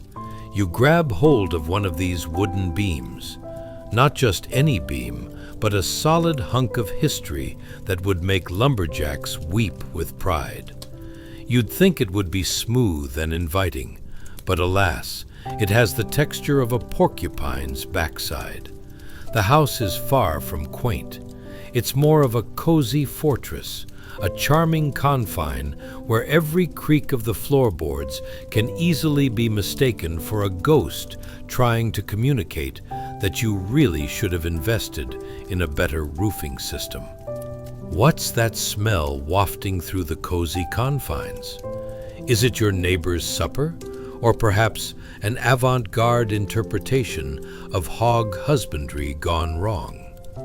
Ah, the beauty of living in a tightly knit colonial community, where every house shares scents and secrets like a game of telephone, but instead of words, it's mostly odors. And the truth is, when you're battling a midsummer heat wave, that shared aroma can very quickly turn into the great olfactory game called Guess Who's Cooking What? But back to the domestic delights of life here. Your day starts with you wandering through this rustic retreat, examining every imperfection, like it's a family member who needs tough love. Typically, families like yours would have the whole clan pitching in for chores, both indoors and out. Not to mention, a colonial home could be cozy, yes, but it was also a veritable petri dish of dirt and delightful pests. Ever tried to argue with a beetle over the last crumb of bread? And trust me, if you thought sharing a small apartment with roommates was bad, picture living in a one-room timber haven with the whole family and assorted livestock. Nothing says intimacy like sharing your sleeping space with a goat that snorts loudly through the night, believing itself to be a human. Seriously, snuggling up to the one with the warmest wool might just shift from affectionate to, "How soon till I can make a coat out of this?" Every object in this house was purposefully placed, but not without a sense of chaotic charm. The wooden table? Oh no, don't expect anything from the Pinterest board here. It's more likely an eclectic collection of saw marks and water rings than a flawless surface for dining. Before we get into the food, let's also mention the carefully placed hygienic features. Remember, this was a time when going to the bathroom was about as much fun as being chased by a swarm of angry bees. So naturally, the concept of a bathroom was akin to dreaming of owning a yacht. You could envision it, but only in the most fanciful daydreams. So you hop over to the potty corner. Yes, that's right. It's literally just a bucket submitted for public life. And it definitely requires a brave heart and a good pair of ostrich feathers to fan the subsequent odor away. Now you're left wondering, is this truly the life you dreamed of when you sang along to that live, laugh, love sign? From the timbered walls to the communal bucket, your colonial home has personality, much like that one friend who can't keep a secret but has a heart of gold. You lean in, willing to take the good with the bad, because deep down you realize you can't make this up. Life in a hand-built colonial home teems with a sense of comfort and discomfort intertwined, like wearing socks with sandals but classed up because it's made of timber and coarse wool after all. Suddenly, a cold breeze sweeps through the room, sending a shiver up your spine. Ah, yes, the delightful reality of drafty timber walls, where the wind gets its jollies by sneaking in and wrapping itself around you like an enthusiastic but unwanted hug. You think, well, this is cozy in the same way a frozen pizza can feel like a gourmet meal. You either have a wild sense of adventure, or it might just be the deep levels of denial kicking in.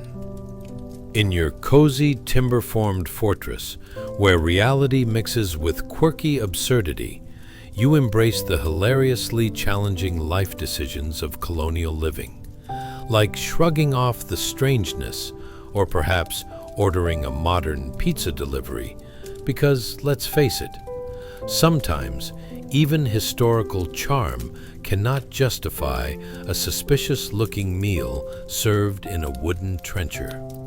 So remember, every floorboard you tread, every wooden peg you see, is part of a grand tapestry of absurd survival. You navigate this bizarre universe of colonial America with joy, humor, and just a pinch of dignity. As you settle in, you realize that while the history may be rich, it's the absurdity that keeps your heart light and your laughter loud. Chapter 15.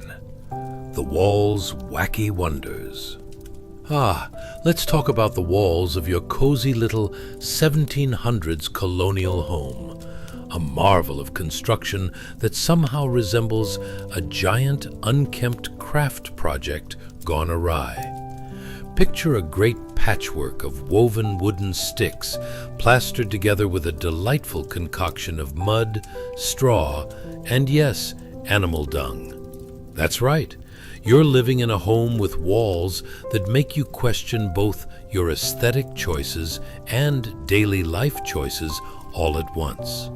Now, as you lean against one of these sturdy walls, you might wonder, why would anyone think this was a good idea? It's like cozying up to a really lumpy, unearthed potato sack left out in the rain. But let's not be too hasty in our judgments. This delightful mixture not only adds a certain aroma to your home, but also makes for some incredibly durable walls. After all, if the locals weren't going to build their homes just to withstand the elements, then what was the point of all that back-breaking labor? Imagine the skill that went into selecting those wooden sticks. I mean, you're not just randomly grabbing twigs. You want the straight ones, sort of like a dating app for lumber. And when you're sticking them into the ground, there's a moment of pride, like you've just crafted the world's worst sculpture. You think to yourself, this will hold up against raging storms and maybe even an angry neighbor. Now let's get to that delightful plaster. Can you smell it? Take a deep breath. Ah, yes, the heady scent of mud mixed with straw, garnished with a hint of, what were they thinking? And let's not forget the mystique of animal dung, which was frequently used as a binding agent. Nothing screams home sweet home quite like the fragrance of the farmyard wafts permeating the air you breathe. It's like living in a perpetual olfactory puzzle. Is that my neighbor's stew simmering, or did I just get a face full of horse biscuits? And speaking of durable, remember the trials of your house against the elements? With walls made of this remarkable blend, you might as well call it the fortress of filth, strong enough to withstand a bear attack, but charming enough that your dinner guests will feel firsthand the rustic roots of colonial life. In fact, neighbors would often come by, look at your humble abode and say, wow, you really know how to embrace the aesthetic of bespoke animal fertilizer. For the most part, your walls do a commendable job of keeping out the rain, or at least they try. The wind howls, presenting a chilling sonnet as it creeps through those inevitable cracks, whispering sweet nothings while you shiver in your boots. Who needs an alarm clock when you have nature jolting you awake like an enthusiastic raccoon raiding your kitchen? There's just something about knowing you share your home with elements of surprise, like a creepy wood spirit or wayward squirrel looking for shelter. Now, let's address privacy, a concept that was as foreign to colonial life as a unicorn at the grocery store. With your house creaking and groaning like a ship at sea, every conversation could be easily overheard by the chickens scratching outside. You might find yourself asking, did Aunt Mildred really need to share that embarrassing story? What a catastrophic setup for family gatherings. Conversations echo through the room like obnoxious echoes, so you might just opt for more subtle hand gestures that leave your relatives blissfully unaware of your thoughts. But did you see how she poured that bacon grease? Ah, home maintenance and the tussle with decay.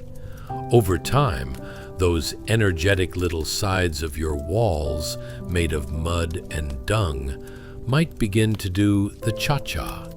Repairs were never glamorous, so you'd be stomping around grabbing whatever rags, moss, and truly questionable herbs you could find, slapping them on for repairs that feel a little like offering a Band-Aid to a broken leg.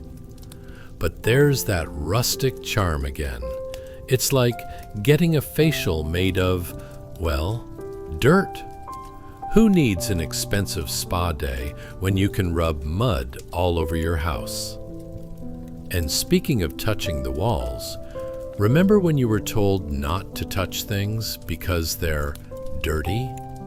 Well, in your colonial life, touching the walls is a daily event. It's like a weird game of don't touch that, but it's also a game of survival. Just think of it as a more rustic Instagram filter, one that embraces everything chaotic and confusing, like your life, really. As the sun sets, the shadows dance along your mud and straw walls, casting flickering patterns reminiscent of your partner's dance moves at the last wedding you attended. Awkward, yet oddly heartwarming. Each creak is a ghost of your long-lost sanity. Each draft, a reminder that you must be ever vigilant against surprises lurking at the edges of your existence.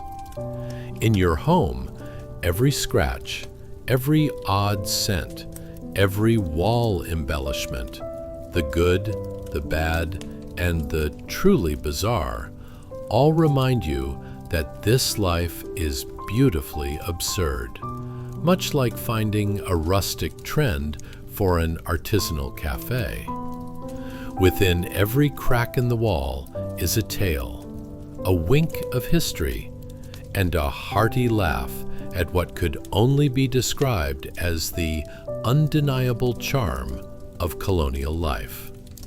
So remember, as you drift into slumber cradled by the wacky wonders of your colonial walls, that even in this ridiculous, dung-smelling reality, there's a thread of history woven into your very being, a thread that, like your home, holds it all together, beautifully chaotic and delightfully absurd.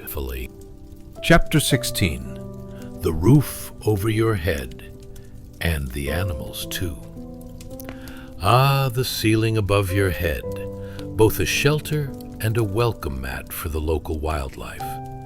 As you admire that magnificent feat of engineering, a thatched roof made from layers of dried straw and reeds, you can't help but feel both impressed and mildly horrified. This ancient craft of waterproofing is a miracle of sorts, designed not just to keep the rain and snow at bay, but also to provide a delightful living arrangement for chickens, hay mice, and even the occasional raccoon with an appetite for adventure. Now, let's take a moment to bask in the sheer genius that is thatching. Woven tightly together, those strands of straw are Mother Nature's way of saying, why have a solid roof when you can have a tangle of plant life hanging out above your head?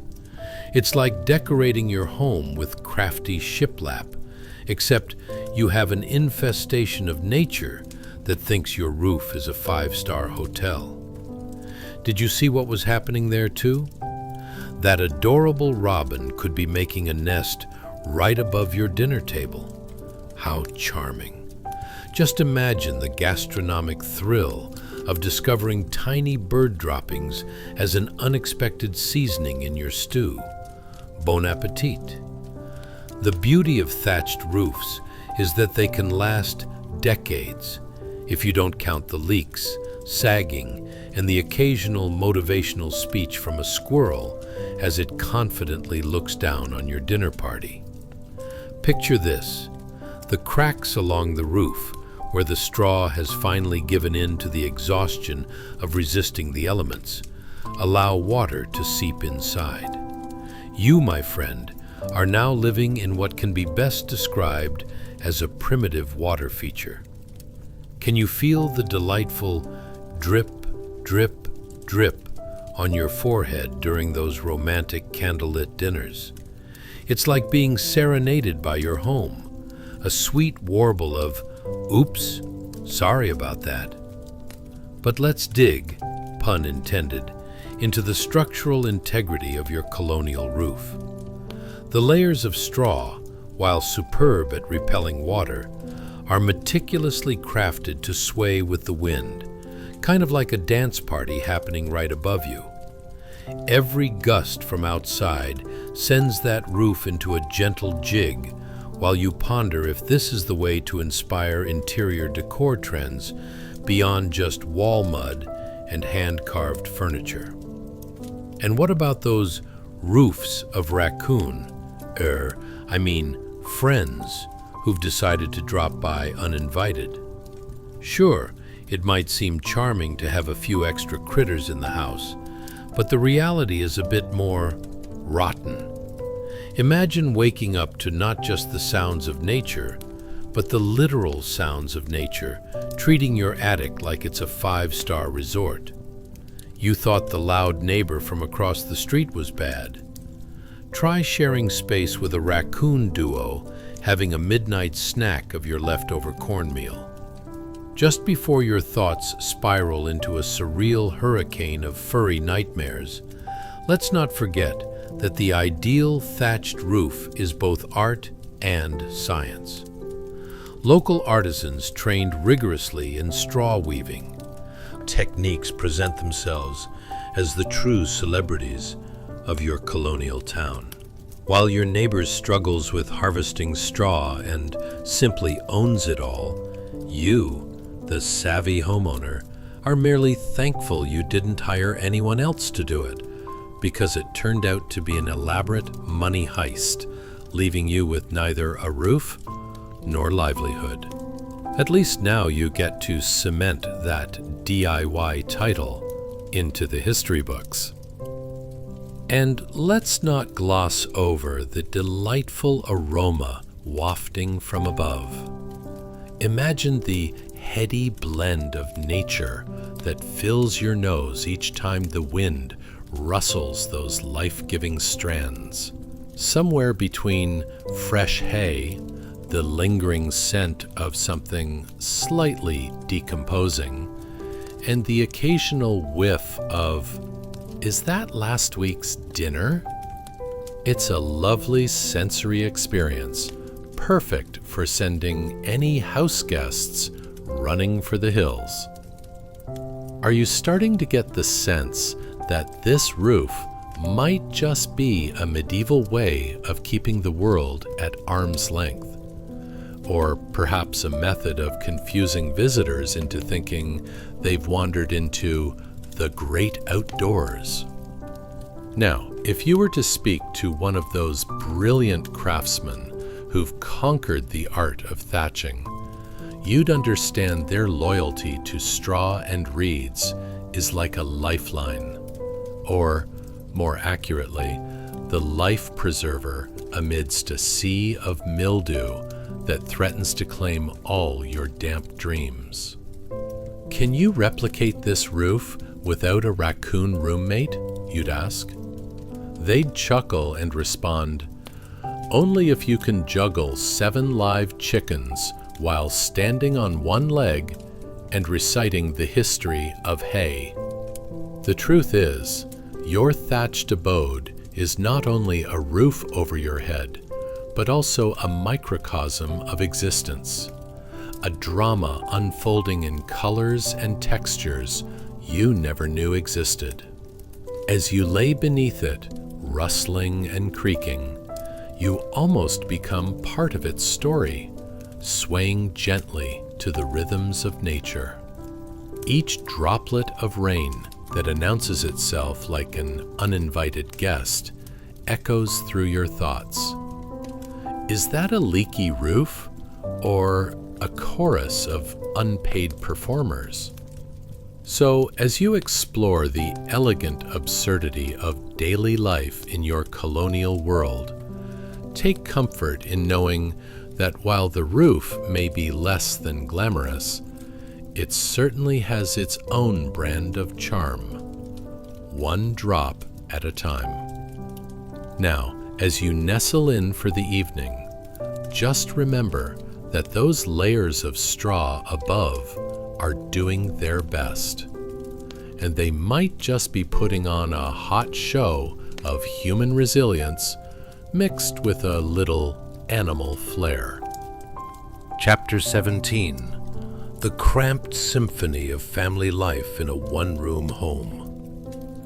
Hey guys, welcome back to another episode of Mildly Interesting History. Today we dive into something almost as cozy as your ex's relentless streaming of romantic comedies at 3 a.m. The delightful chaos of daily life in colonial America. But let's be clear, this is not your Pinterest-perfect version of family togetherness. No scented candles, no Netflix marathons, just a whole lot of folks crammed into a small, multi-purpose room where intimacy meant something much closer to we're all sharing the same chores and smells. Imagine you've just puffed out a heavy breath in the early 1700s, and congratulations! You've now upgraded from your own living room to a single shared space with your entire extended family, their pets, and possibly even a few stray chickens who think they're part of the family. Spoiler alert, they're not. As you settle in for the evening, prepare to bask in the comforting warmth of, well, togetherness. Have you ever tried to sleep while sharing your personal space with a goat? Yes? Welcome to the club. Before we delve into this charming habitat, let's call it the room. How many of you have ever found yourself in a situation where you wished you had more space? Like the time you thought inviting 5 friends over for dinner was a solid plan, until everyone ended up alphabetically positioned in your tiny kitchen.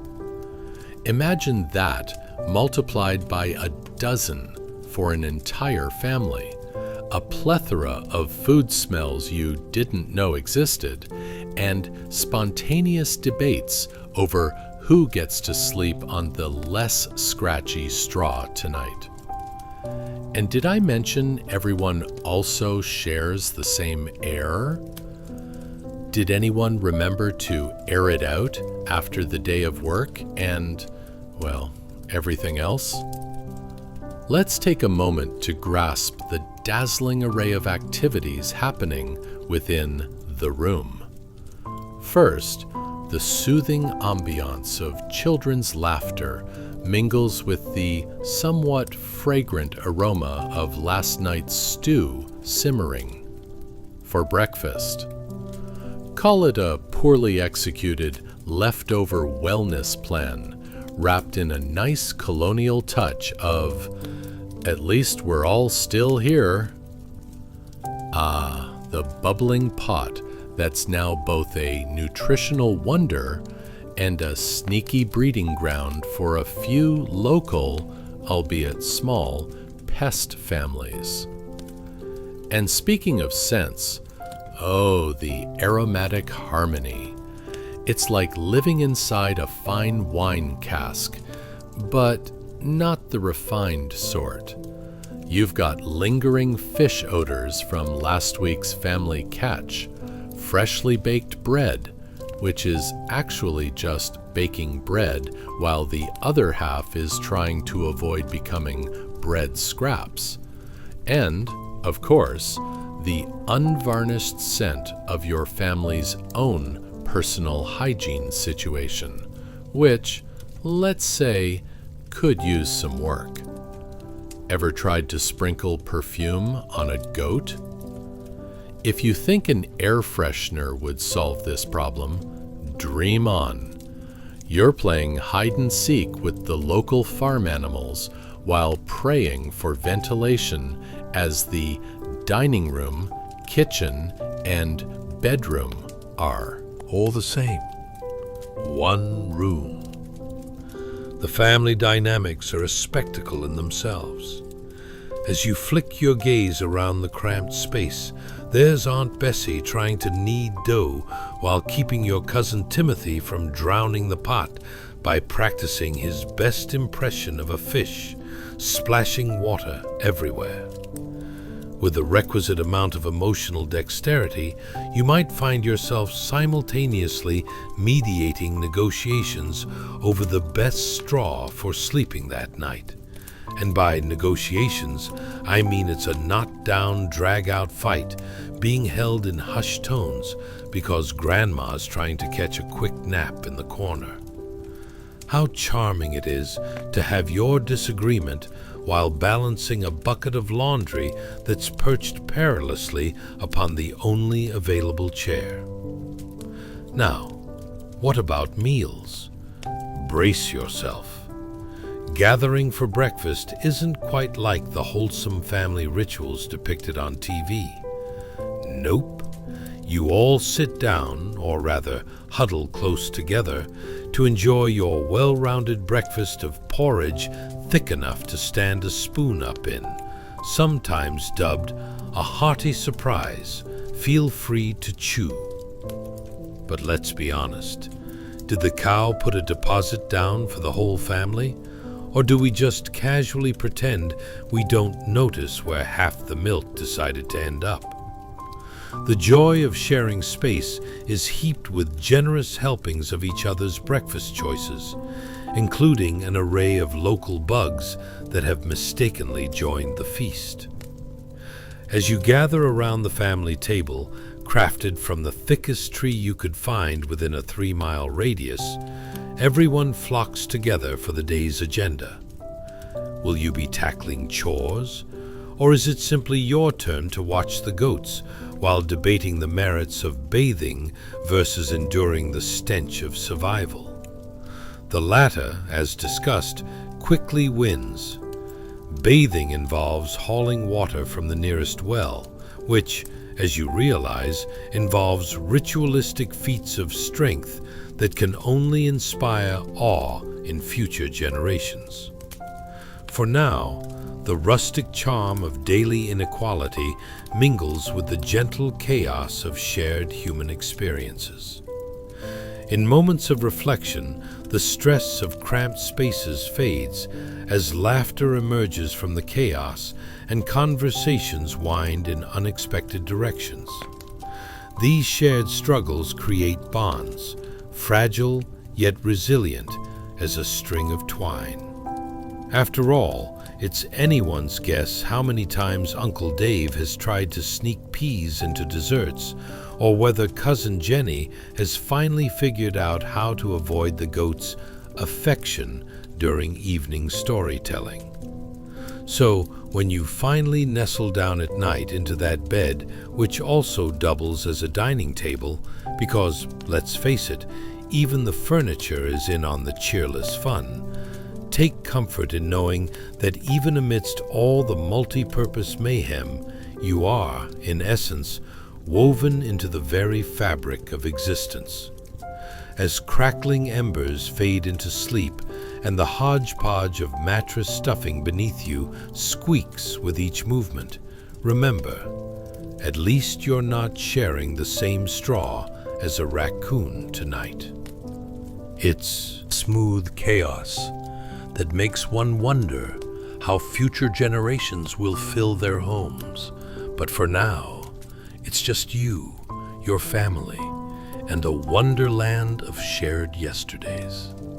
Ah, life in Colonial America, a beautiful mess that makes you cherish your own modern space, fuzzy socks, and the exquisite silence of lonely evenings filled with nothing but the sound of your favorite show. Sweet dreams. Chapter 18. The solitary wooden structure and its cold, unsanitary reality. Let's talk about privies, shall we? In the early 1700s, a privy stood bustling with as much character as the loudest family member yelling about their potato soup recipe, and yet no one ever mentioned how it should have its own dedicated Instagram account for best cozy outdoor lounges. But rather than the picturesque setting of a forest cafe, you had a wooden, rickety structure standing far away from the main house, like it was hiding from all the poor hygiene choices made within. Picture it perched in a field, as solitary as an introvert at a roaring 20s party, cold, uninviting, and surrounded by the sounds of nature's unfiltered bacteria. Oh yes, this wasn't just any filthy outdoor toilet. This was Colonial America's take on a mildly horrid experience. Every morning, as you peered into the sun coming up, if it was indeed a sunny day, you felt a wave wash over you, alternating between dread and a fierce determination to simply go. At least you didn't have to carry a bucket of water to wash your hands afterward, because, let's be honest, no one was washing anything, really. Ever wondered what it was like to balance your dignity while managing nature's most pressing call? Let's begin the journey to our lovely wooden throne. Trepidation fills every step towards the privy, the cool morning air biting at your exposed ankles. The scent of fresh grass mingles with something else faint but pungent. Oh yes, the aroma of human nature at its finest, wafting through the creaky wooden door. Imagine cracking the door open, revealing a masterful four-plank construction, one that ensured a half-hearted attempt at privacy.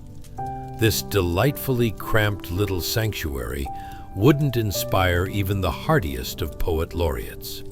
No, it was more like something from a horror movie, except the only monsters lurking were the uninvited guests, also known as flies.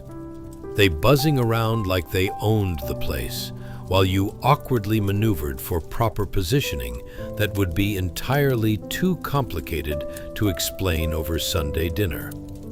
Great Uncle Timmy, can I interest you in a role play of what it's like to answer nature's call while dodging flies? As you settled in, perhaps there was a fleeting thought about that time your cousin tried to convince you that avoiding the privy was tantamount to bold living. Ha! Boldness doesn't cure pressure, it just delays the inevitable. This was not your backyard treehouse with imaginative prospects. You weren't getting away with merely pretending. No, cousins, you were here with just you, your conscience, and the questionable construction of latrines passed down from generations. And while you were sprinkled with fresh morning anxiety, the sounds of distant laughter in the main house seemed mocking. Did they not hear your soft, yet definitely terminal, internal monologue? A little patience, that's all you need. Someone had to have experienced this before, probably everyone in your entire familial orbit. Yet still, they freely recounted the privy's merits as if it were a come-hither postcard. "Ah, yes, you'll love it," they would say, eyes twinkling. "It's the best way to exclaim your thoughts and desires." Did they mean imminent thoughts about how filthy the whole affair was? No amount of enthusiastic adjectives could turn a wooden box over a patch of mud into anything resembling glamorous. The structure itself could provide tales recounting who last passed the threshold.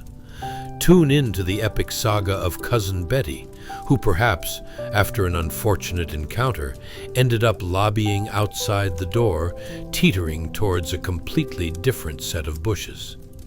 "This?" she exclaimed. "You mean this supposed comfort station?" Yet as you leaned forward with a precarious grip, the unsanitary reality hit home. Ever played a game of bathroom roulette? One tiny miscalculation and it's game over. Honestly, the wooden seat was completely free of, any modern innovations like sanitization or the most basic form of cleanliness. It's not as if Grandma popped by weekly for a deep clean. Rinse cycles? Not in the 1700s. If the seat threatened a splinter in your rear, well, say goodbye to your spiffy colonial breeches. But alas, when you finally emerged from this odyssey, pride danced lightly upon your shoulders like a shimmery colonial dress, albeit with the befuddlement of a love story gone awry. The cold air rushed past you like a thank you note to the elements. At least you survived a monumental moment of relief. Your humble wooden structure felt like a souvenir of valor. As you made your way back to the festivities, a certain peace settled within. You felt like a hero embarking on a noble quest after taming a wild beast, all while the livestock raised an eyebrow at your sour-faced triumph. "Is it morning already?" you might wonder, astonished, while dodging your aunt's latest casserole concoction simmering with family love, or merely a reminder of culinary limitations through the ages. And in this picturesque state of revelation, perhaps, just maybe, you regretlessly discovered that even those who lived in a fancy hovel among the stacked straw knew their harsh realities. Yes, living in early colonial America had its charms, but amidst the communal closeness that meant sharing everything, toilet trips could have used a tad more spritz of respect. So buckle up, my fellow time traveler. You're about to engage in humor that lingers like last week's stew as we wander through the colorful tapestry of colonial life and its unsanitary adventures. Chapter 19. A Chamberpot's Adventure in Colonial Chaos. Let's transport ourselves to a bustling street in a colonial city in the early 1700s.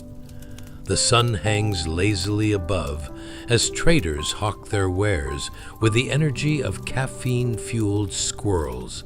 It's a delightful cacophony of chatter, laughter, and, well, a touch of the unsavory.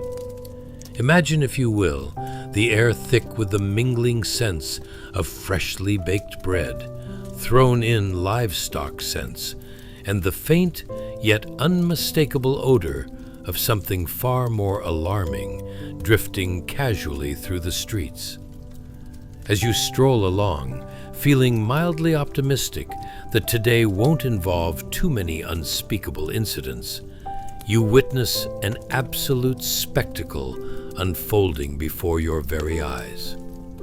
Right above you, an old wooden window creaks open, and suddenly it feels like someone has just declared war against the laws of hygiene. Out comes a chamber pot, practically flinging its contents like a confetti cannon gone rogue. The slosh could have rivaled a poorly executed splash zone at a water park. Just to clarify, this is not the majestic moment when you're reminded of spring showers nourishing the ground. No, this is a cavalcade of history that involves varied shades of liquid and solid waste raining down upon the unsuspecting street like some overzealous Roman festival gone wrong. The sound? Ah, yes, a splash, followed by a unified gasp from all those unfortunate enough to be directly below. You glance to your left, where a small crowd has gathered, diverse in their reactions. A baker with a loaf of bread frozen mid-motion, a lady sneezing and perhaps reconsidering her decision to stand so close, and a curious goat completely unfazed by the commotion and more concerned with nibbling straw. This is daily life in colonial America, folks. You may find yourself pondering the foundational question of the day. Why did early Americans feel the need to empty their chamber pots out the window? Did they believe in some sort of random toilet lottery system? Perhaps it was a social experiment meant to build character. Ah, yes, young James, tonight's lesson: dodge flying waste like a professional. Let's go deeper into this urban phenomenon.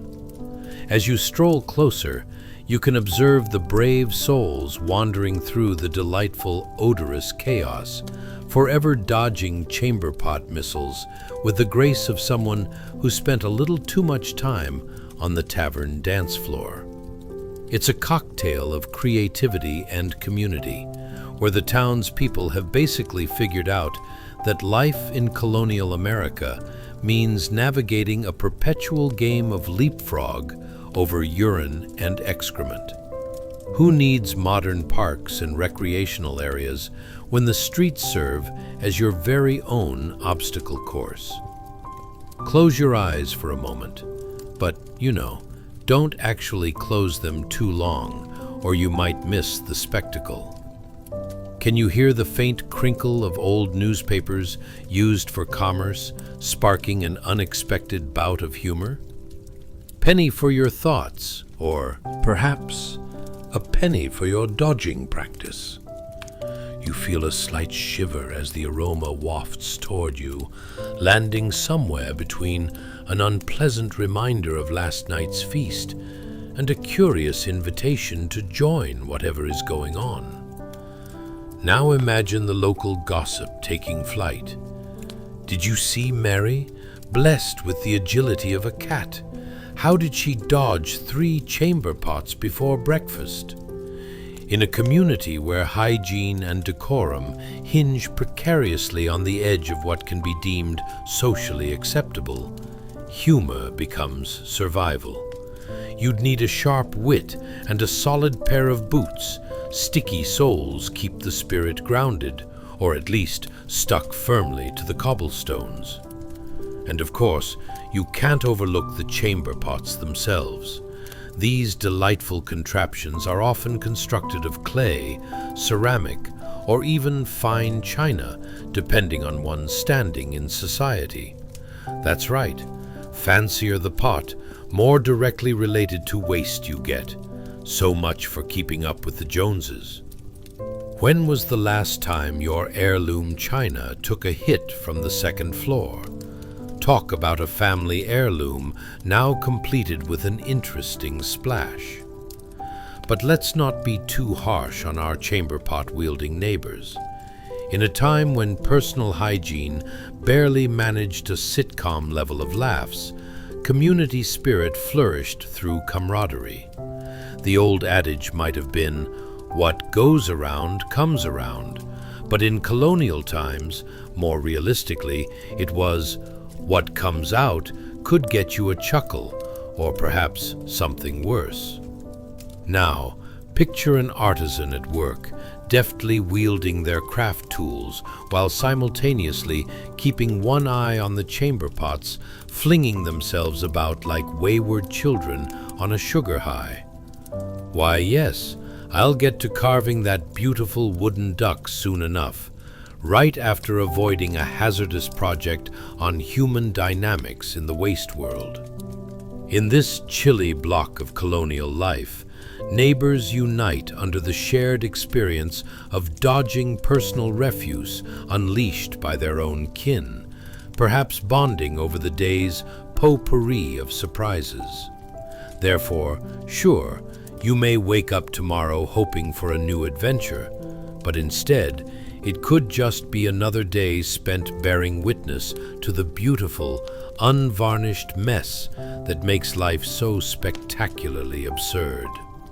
So, dear traveler of the colonial streets, whether you're avoiding energetic chamber pots or simply pondering the nature of humanity through its finest messes, it's clear that comedic relief was everywhere, even in early 18th century America, where everyone had to ask themselves, to dodge or not to dodge.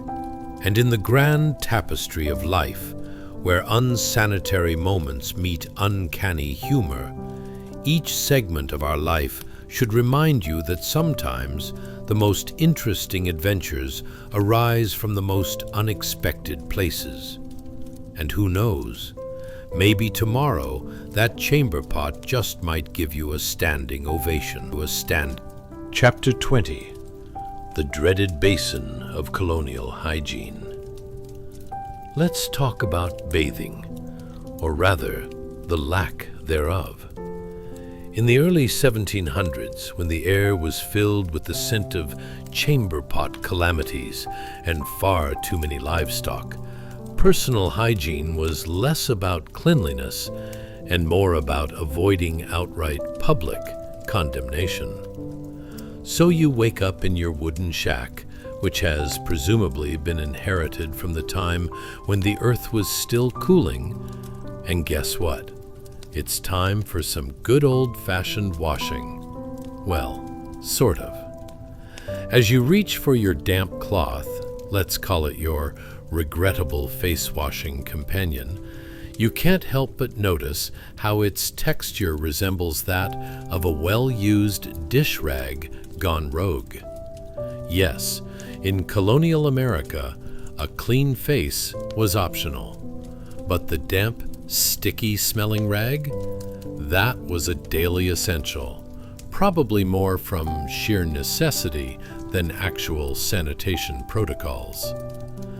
You sit on the edge of your straw-stuffed bed, eyeing your small basin, which isn't quite a spa-worthy hot tub, but more of a glorified tin can.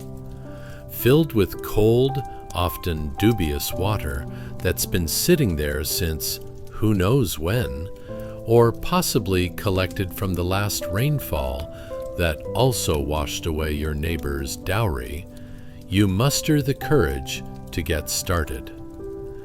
As you dip the damp cloth into the frigid abyss, remember, it's all about perspective.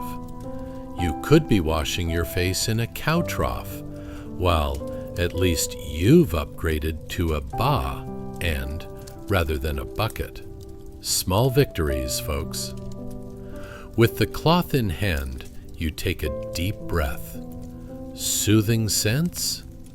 Well, let's redefine that as the fragrant notes of earthy, wet wool mixed with a hint of your own existential dread. And as you wipe your face, you're keenly aware that you're engaging in a ritual that could easily qualify as more of a slapstick comedy routine than any existing beauty regime. Ever tried to clean your armpits with cold soup? No? You're not missing out. But this? It's a close second.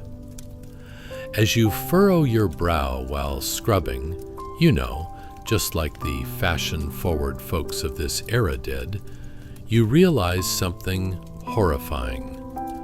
Lathering soap is an elusive luxury reserved for the well-to-do. Your only hope of smelling fresher than your goat is a paltry offering of lye soap, which is as much an ally in your quest for cleanliness as a foghorn on a silent lake. You can't help but wonder, did people ever ponder the deep philosophical question of how colonial hygiene turned into a game of which smell is worse, unwashed bodies or whatever that is? Now, let's take a moment to appreciate the precariousness of this hygienic endeavor. You're perched on the cusp of discovery as you dash the damp rag across your forehead, half laughing, half crying. A laugh erupts from the neighbor's yard, probably one of the more adventurous children dodging chamber pots. Wait, is that the sound of joy, you muse? Or someone's face just met the view of my washing basin? Not to mention, hygiene was not widely regarded as a critical aspect of community fellowship. Forget about wellness workshops. Instead, it was more about a gentle hinting from your neighbor that perhaps today might be an excellent day for, changing clothes. Your attempts to scrub away the layers of previous weeks would go unnoticed, kind of like your hopes and dreams after trying to wrangle all your laundry. Is this the part where we delve into the glorious pastime of hair washing? Spoiler, it's a myth. Why wash hair when biting bugs and leftover bits of yesterday's meal will do nicely? Was probably a conversation starter around the fire. Your locks might just become a habitat for those delighted little friends we lovingly call lice.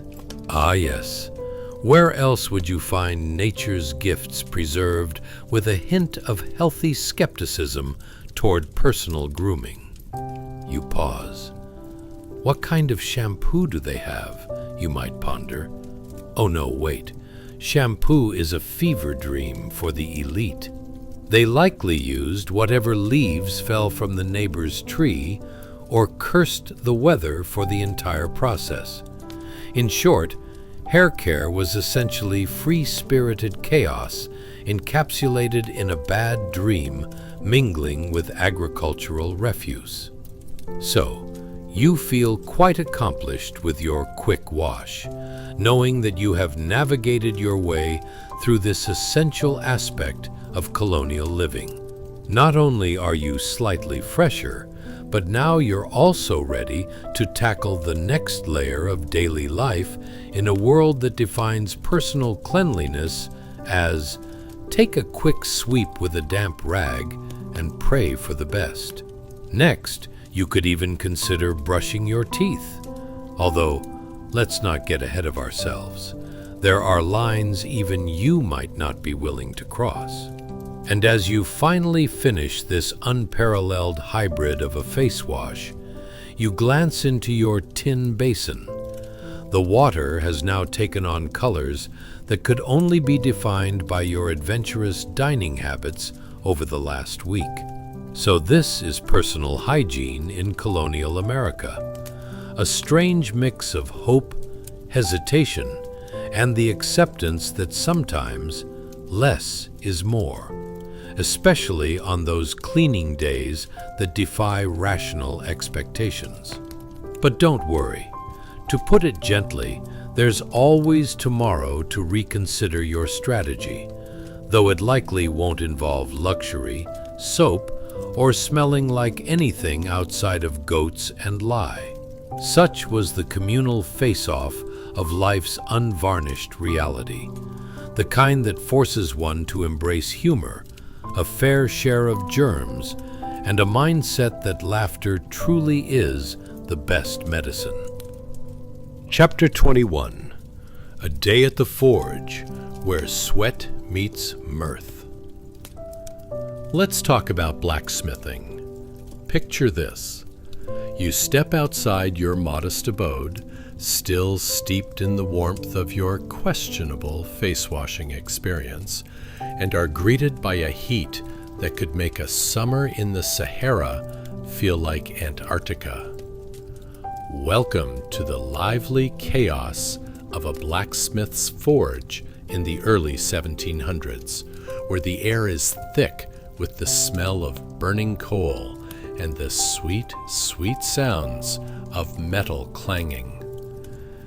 If you can hear the rhythm of hammers echoing like a musical symphony of sweat and toil, congratulations. You're not in a concert hall. You've just stumbled into a metal-bending paradise.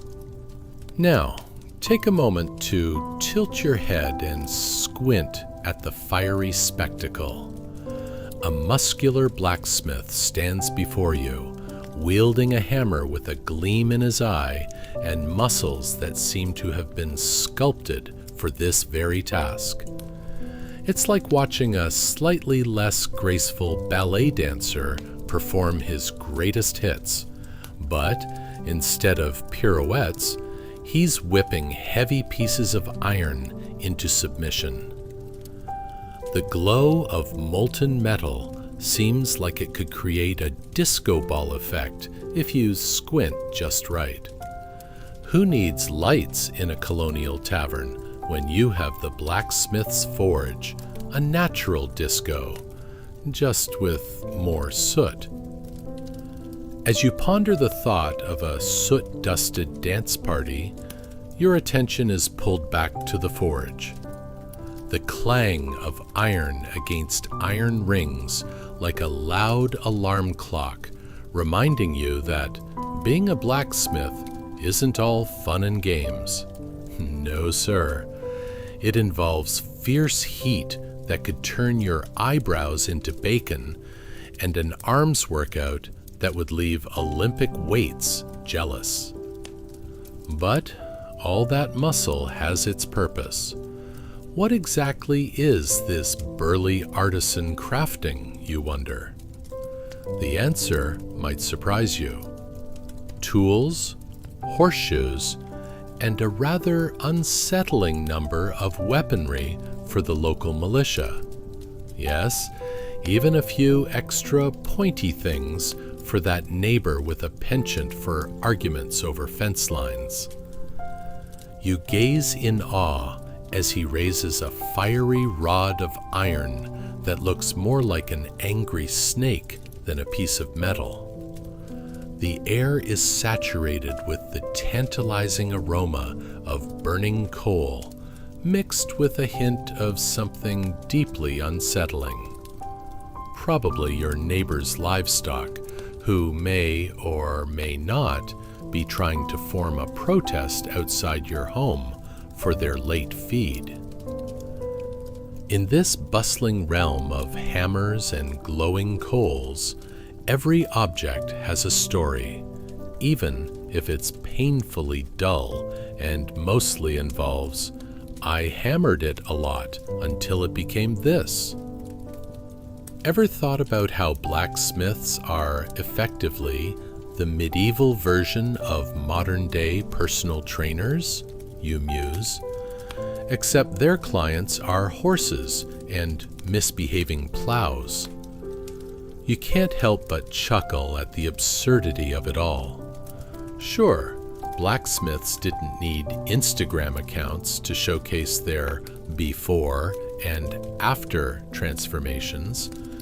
They just needed a smudge of soot on their faces and a good story about how they barely avoided a molten iron accident last Tuesday. But this life isn't all glamour and forged metal. Just think about it. Working near a forge means day after day of sweat-soaked limbs and frequent trips to the village well, where your neighbors delightfully remind you how nice their wash basins could feel against your soot-encrusted skin. "I'll take a bucket for my daily scrub, please," you might shout, wishing to not be judged while recounting your daily dose of blacksmith glam. Moving along, the blacksmith's anvil, his beloved companion, bears the scars of many battles. Its face is well worn, engraved with impressions of 1,000,000 strikes, like an ancient relic from a time before selfies were crafted. If only this anvil could talk, you ponder. It would probably complain about having worked more overtime than I ever will in my life. Ah, but here's where the charm of the forge enters the fray. Amid the relentless category of burning and banging, you notice a small boy, practically a sidekick to the blacksmith. He's hard at work, furiously attempting to imitate the grand poobah of metal. While he seems to possess all the finesse of a 3-legged goat on roller skates, his unwavering determination is mesmerizing. His tiny arms swing at the hot metal with a passion fueled by perhaps half a loaf of bread and a particularly enthusiastic desire to impress the town's allowance-giving parents. Yet, if you think blacksmithing is merely about the hammering and the sweat, think again. When the sun retires for the day, the forge transforms into a community hub. Villagers stop by, and between hearty laughs and stories of the day, they swap tales filled with more absurdity than actual substance.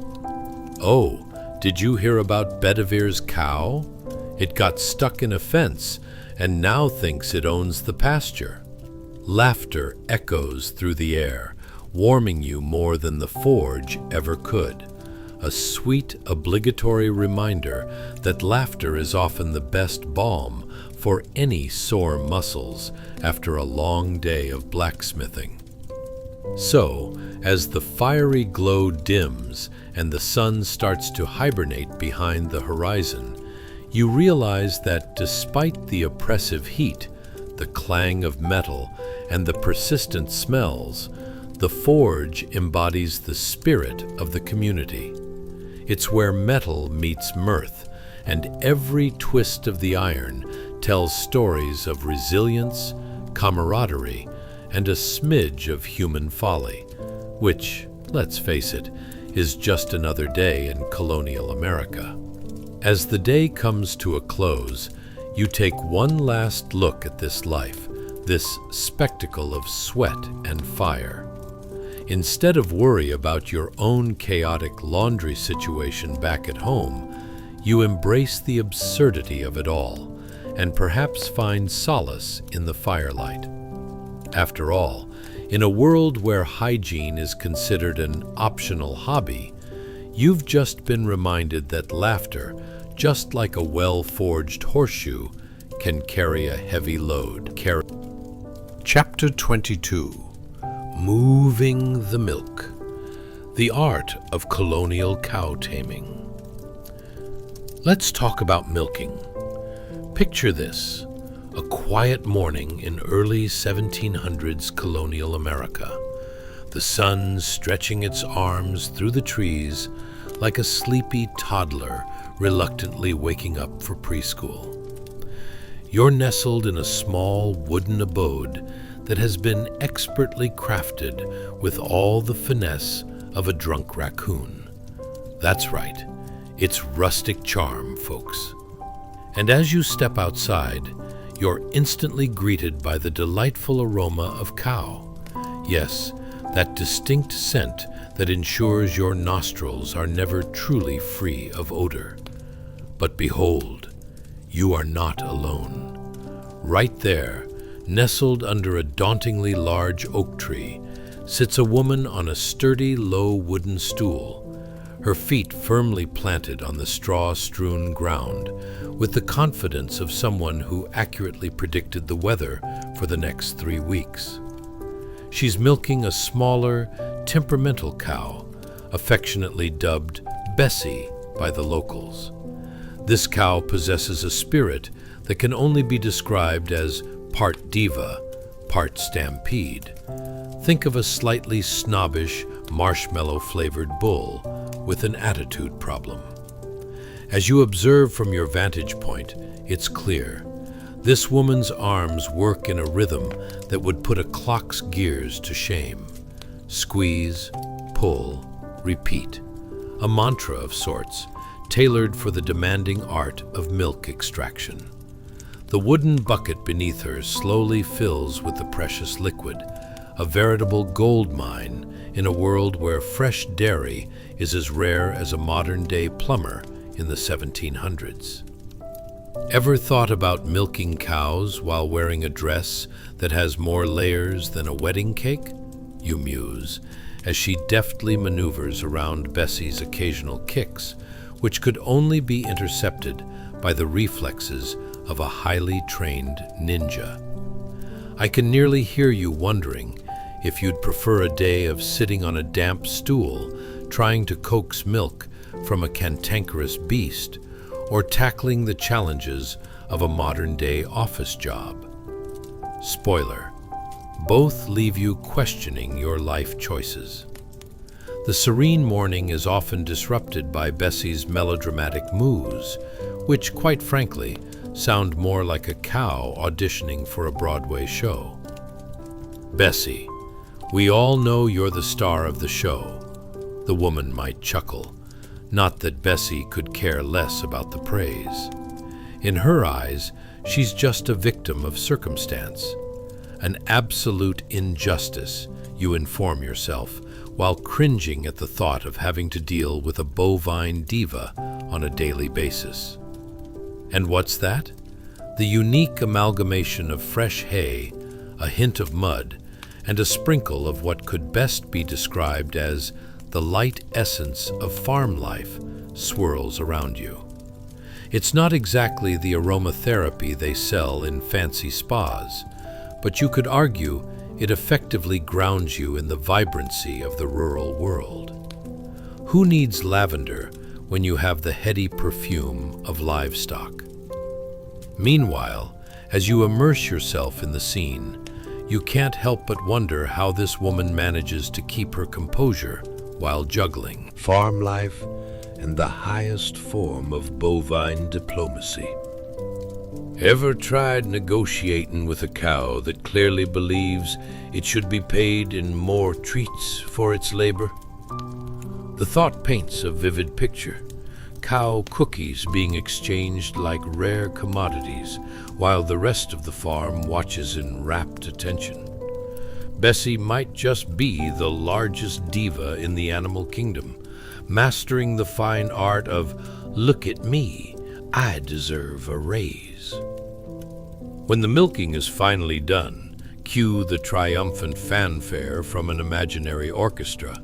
The bucket brims with milk that could hopefully be turned into cheese, butter, or whatever dairy dream her family requires. Meanwhile, Bessie ruminates on her newfound fame, probably contemplating her future as a cow influencer. As she finishes the task, there's a palpable shift in quality of life. Life's simple joys, you think, pondering whether technological advancements really have improved your existence. Sure, you can scroll through countless videos of a cat playing the piano, but can you transcend that experience to know the deep satisfaction of wrestling with a cow while dodging a kick? It's a fine line between frustration and personal growth, you realize, one that separates you from an epic tale worthy of a poorly made reality show where everyone involved likely signed an unreasonable waiver. After all, there's something oddly comforting about the routine of milking. There's a space for dignity, resilience, and humor when life hands you an ill-tempered animal, and it's infused with the spirit of community. You see, when Bessie kicked, her owner would turn to the neighboring farmers and proclaim, "That one's got a real personality." There's a facepalm moment for you there. Who knew cows could be the local comedians in a rural community? At long last, with her duties fulfilled, the woman lets out a triumphant sigh, proving that surviving the rigors of daily farm life is no small feat. As you take one last look at her, you can't help but think about how, in the grand scheme of life, just like your co-workers in an office, a little laughter can make even the most frustrating of circumstances bearable. So, as you drift further into imagination's embrace, consider this.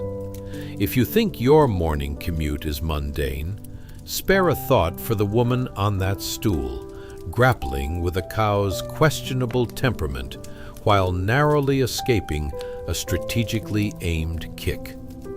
Because in this world, that's just another regular Tuesday.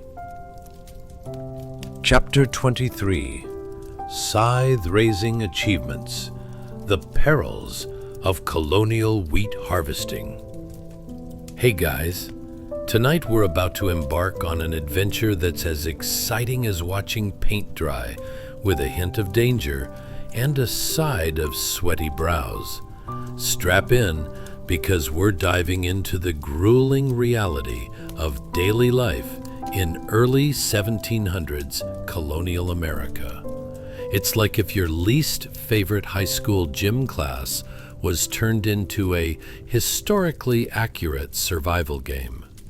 So, as the sun rises, lifting its golden face above the fields like an over-caffeinated rooster, you might be asking yourself, what is it like to cut down wheat with a scythe and a prayer? How soon before your arms turn to jelly? And what's the chance you'll accidentally perform an impromptu interpretive dance with that dangerously curved blade? All important questions, and trust me, answering them is just the beginning. So, dim your lights, fire up your imaginary fans, and get comfortable in your cozy cocoon of blankets. Today, you're not just a passive listener. You've entered the era of hard labor and questionable clothing choices. Picture yourself there, in the thick of it, sweating like you've just participated in a medieval sweat lodge, with nothing but a scythe to your name, and a field of wheat awaiting your questionable skills. Congratulations! You've just woken up in 1720, where the sun is blazing and your job description is perfectly summed up in 2 words: wheat slaughter. Let's talk about the scene. You're standing in a sun-drenched field, surrounded by a group of fellow harvesters. Everyone is bent over, jockeying for position, wielding scythes with the grace of ballet dancers, if those dancers were under the influence of one too many pints of ale. The sun beats down irresponsibly, like a mother who refuses to acknowledge it's time for the kids to come inside. The earthy scent of freshly cut grass hangs in the air, mingling with a whiff of sweat that could probably be bottled and sold as Ode de Colonial Courage. You're not leaping around like an elf in a fairy glen. No, this is more of a hardcore game of avoid the accidentally severed limb.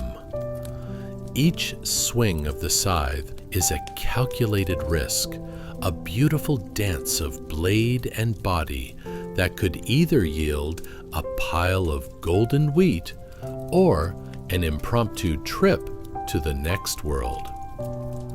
Have you ever swung a tool heavy enough to double as a medieval weapon?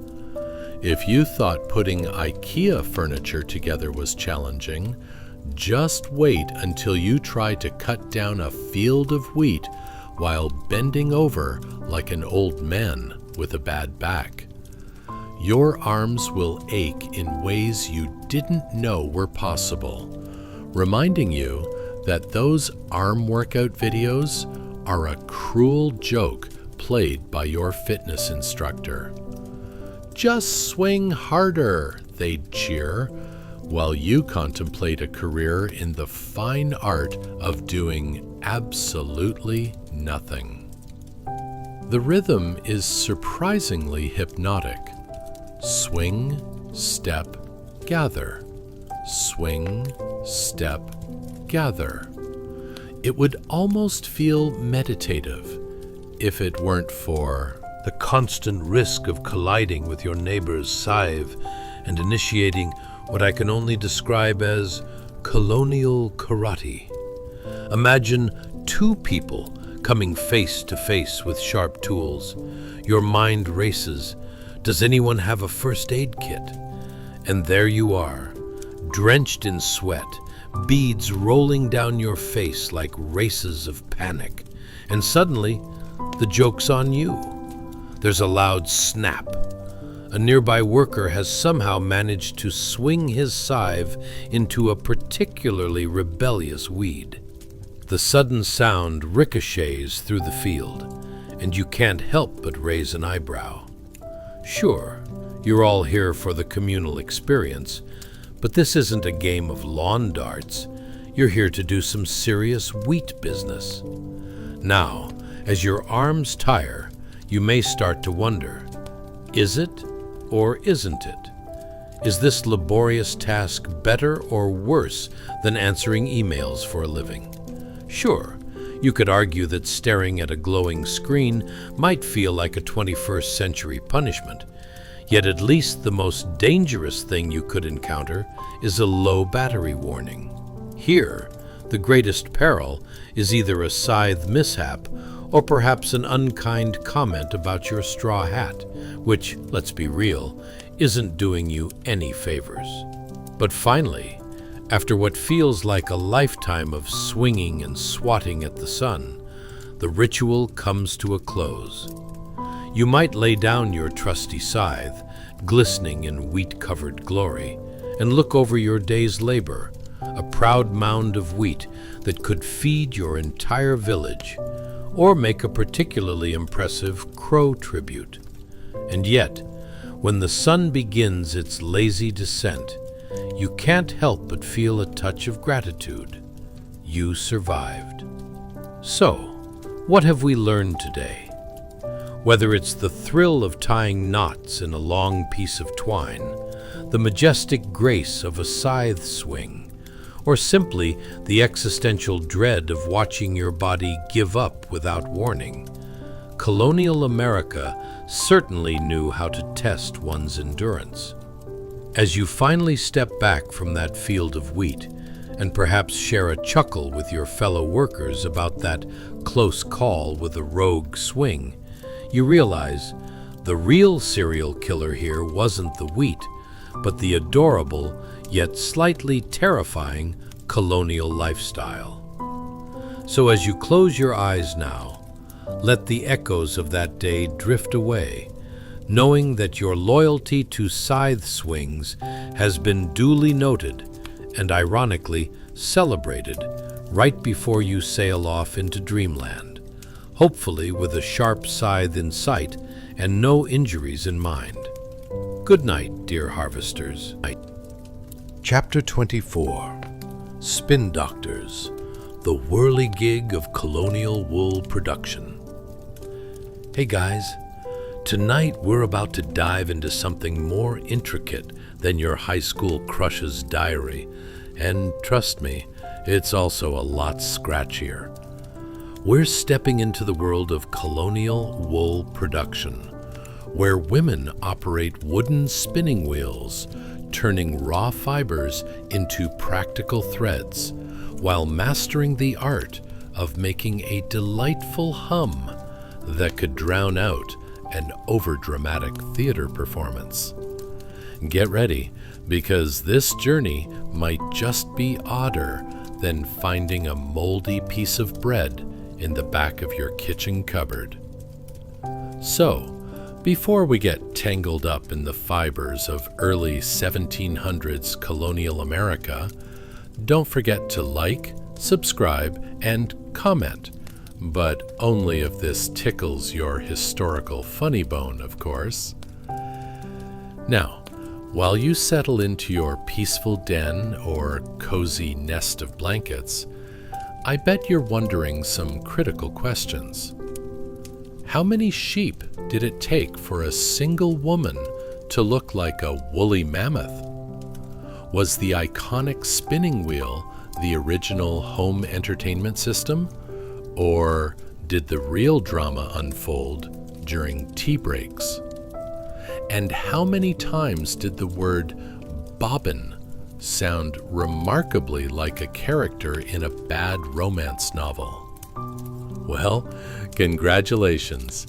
You've just woken up in 1720, where cotton is just a fantasy, wool is the wonder fabric, and every woman in the room has about as much chance of staying clean as a cat at an oil spill.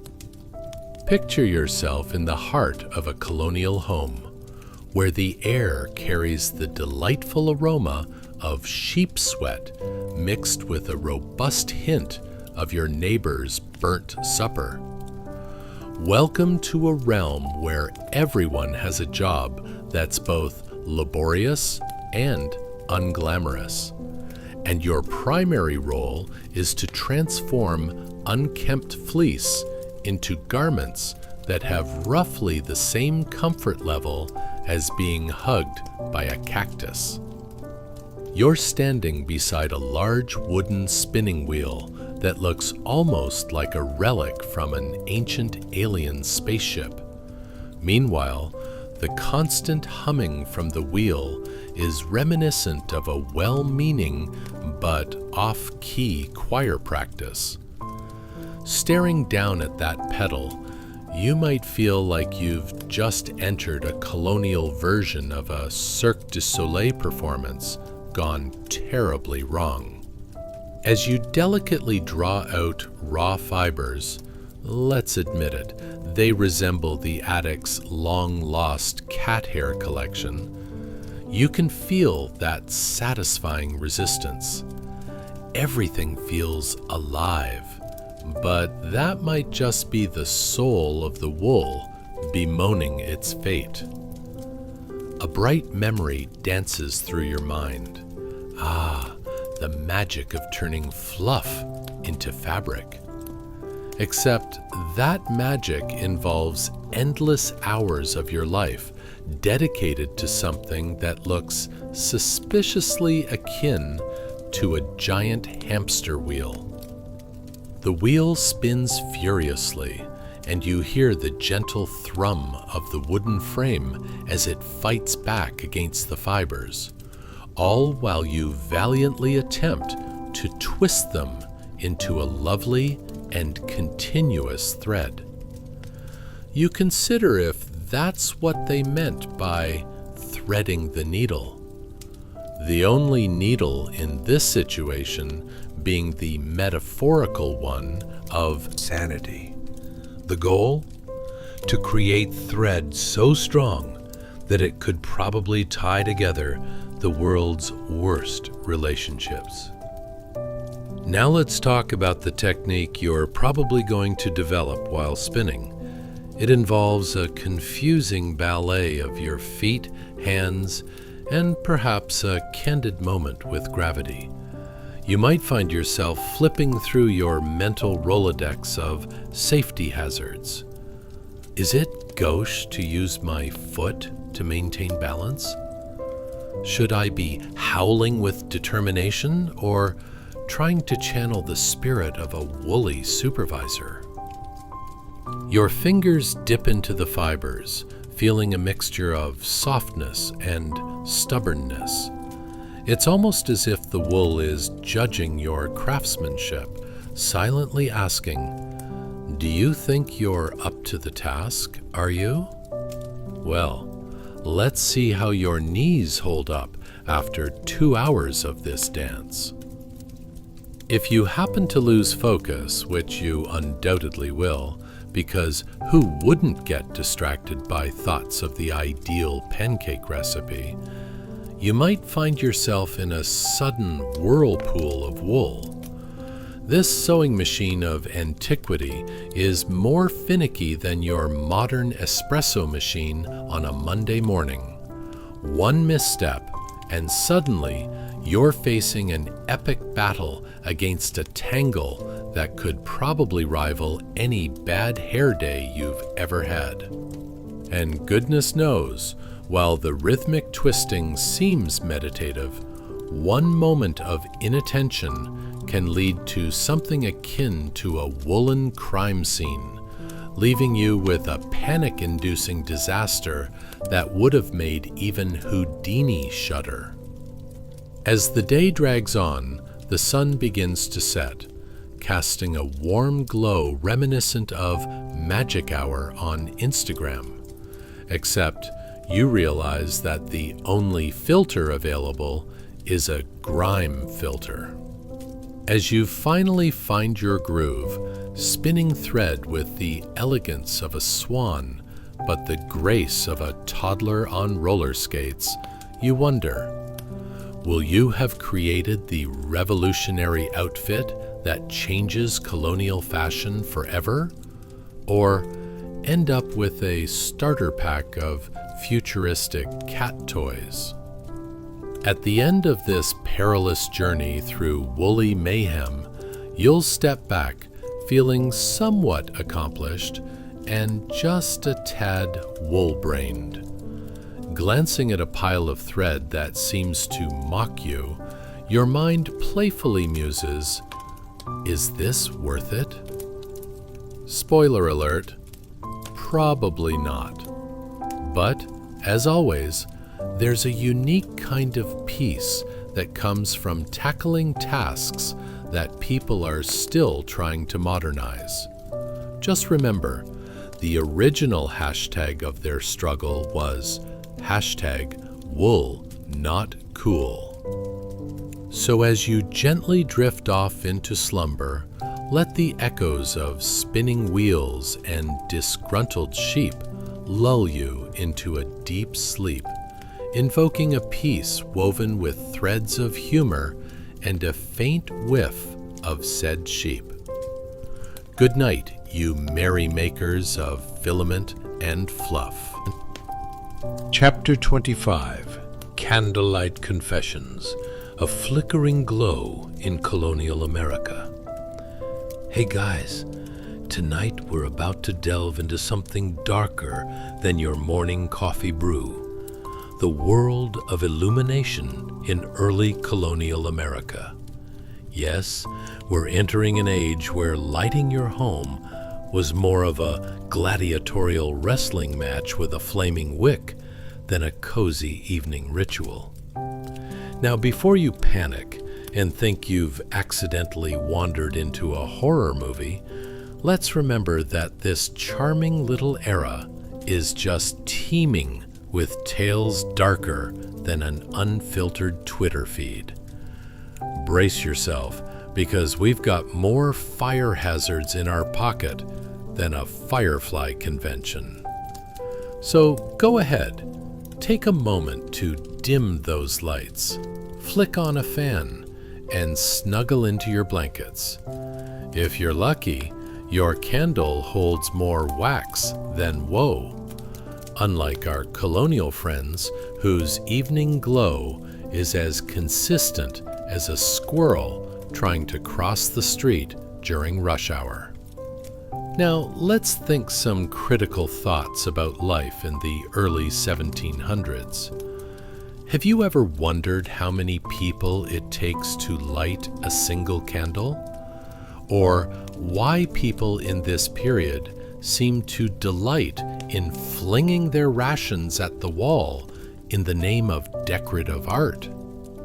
And most importantly, did they have mood lighting for candlelit dinners? Or was it more of a, you'll eat what I put in front of you and it's probably burnt sort of affair? Congratulations, you've just woken up in 1725, a time when your evening ambiance is less romantic dinner and more, surprise, it's dark. Picture yourself nestled in a cozy cabin surrounded by your family. A single candle flickers heroically against the creeping shadows of the room, battling bravely in a war against the gloom that feels like it has declared full time after 5 p.m. The candlelight wavers like an indecisive disco ball, casting strange shadows that make your little siblings look like eerie ghosts practicing for their next performance in the frightful Not Another Haunted House series. The flame crackles while it takes a break from lighting your world to remind you of all your life choices leading to this moment. A belly full of cornbread and a side of anxiety about the impending darkness. Colonial lighting is a reliable companion. A quintessential figure, that candle represents the spirited optimism, or sheer miscalculation, of your family's budget.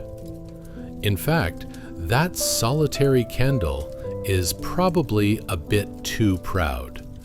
It definitely costs as much as an inappropriate amount of your family's fine frocks. The pungent smell of tallow wafts through the air, reminding everyone that this waxy companion is decidedly less glamorous than it sounds. Each flicker illustrates a poignant lesson. It's not just a source of light. It might just be an entire lifestyle choice. If your candles were drunk on the hopes of becoming a fine chandelier, this is their sad afternoon at the local tavern. It's time to talk about seating arrangements, which can only be described by the phrase personal invasion. You're crammed into a seat beside your siblings, all of you squinting at the glowing wick, which flickers dramatically as if trying to win an Oscar for Best Candle Performance. The wooden furniture strains to accommodate your shifting bodies, and one bad joke about Grandma's infamous stew sends someone teetering dangerously close to a fire hazard of child shouting moment. The moment that candlelight shines on dinner, you welcome it like an old friend. But the food looks even less lovable. Yes, your bustling kitchen today is the center of creativity and far from ideal rations, boiled cabbage, an adventurous rabbit stew, and just enough flour to remind you that bread doesn't slice itself. In this dim light, anything remotely resembling sustenance glows with an ethereal charm, like they're more art pieces than meals. While food is being distributed, you'll likely hear complaints about shadows whispering conspiracies. Why is there a spider on the bread? Do you see that creep behind the barrel? The candle is both your source of sustenance and your worst enemy, as the tiniest hint of light dramatizes the absurdity of your evening.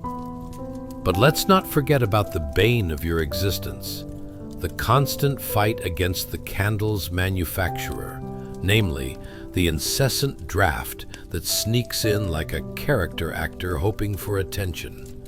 Is the door cracked again? Or does your neighbor's goat just have an amazing talent for opening doors? Perhaps this idiot goat is its own nightlife entertainment. You shiver at the thought, contemplating whether the candle will burn bright and hot enough to deter swamp creatures lurking just outside. As the evening rolls on, that flickering flame faces its ultimate dilemma: burn bright and risk the judgment of your entire family, or burn low and strengthen the bones of tightly knit unity during this facepalm of a meal. You look at your family, who are trying really hard to enjoy medieval gourmet, and you wonder, is there such a thing as a humble pie for dessert? One bite into dinner confirms, nah, that pie is definitely still frozen. As that candle winks knowingly, a whisper of heat dances along your cheeks, melting away the evening chill. You lean in closer. After all, warmth resides in dreadful choices and awkward family dinners. Could it be that this flame, not unlike a sitcom, makes everything feel a bit too warm and too familiar, just for you to laugh at it later? As you settle deeper into your blankets and allow your eyelids to drift heavy, just know that it was always going to be this way amidst candlelight chaos and a too quiet echo of burnt offerings. Every flicker of that flame guaranteed just enough laughter and love to once again witness the absurdity of life in colonial America. Good night, O courageous candle warriors. Sleep tight, and may your dreams illuminate adventures far greater than a single flickering flame. As we settle into the quiet end of our journey through colonial America, take a slow breath and let the images of this world drift gently through your mind.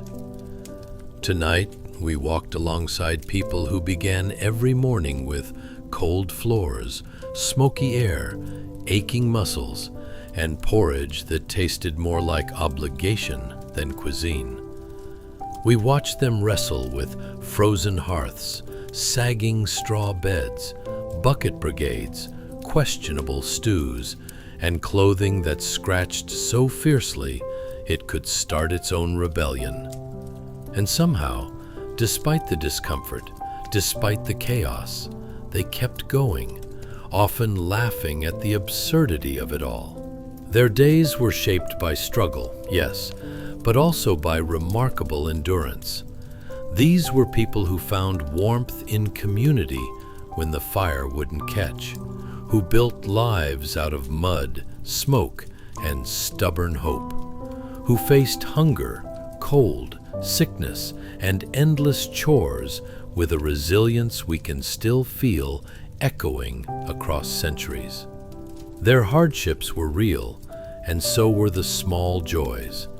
A fire finally sparking to life, a rare, warm bowl of food, a quiet moment before dawn.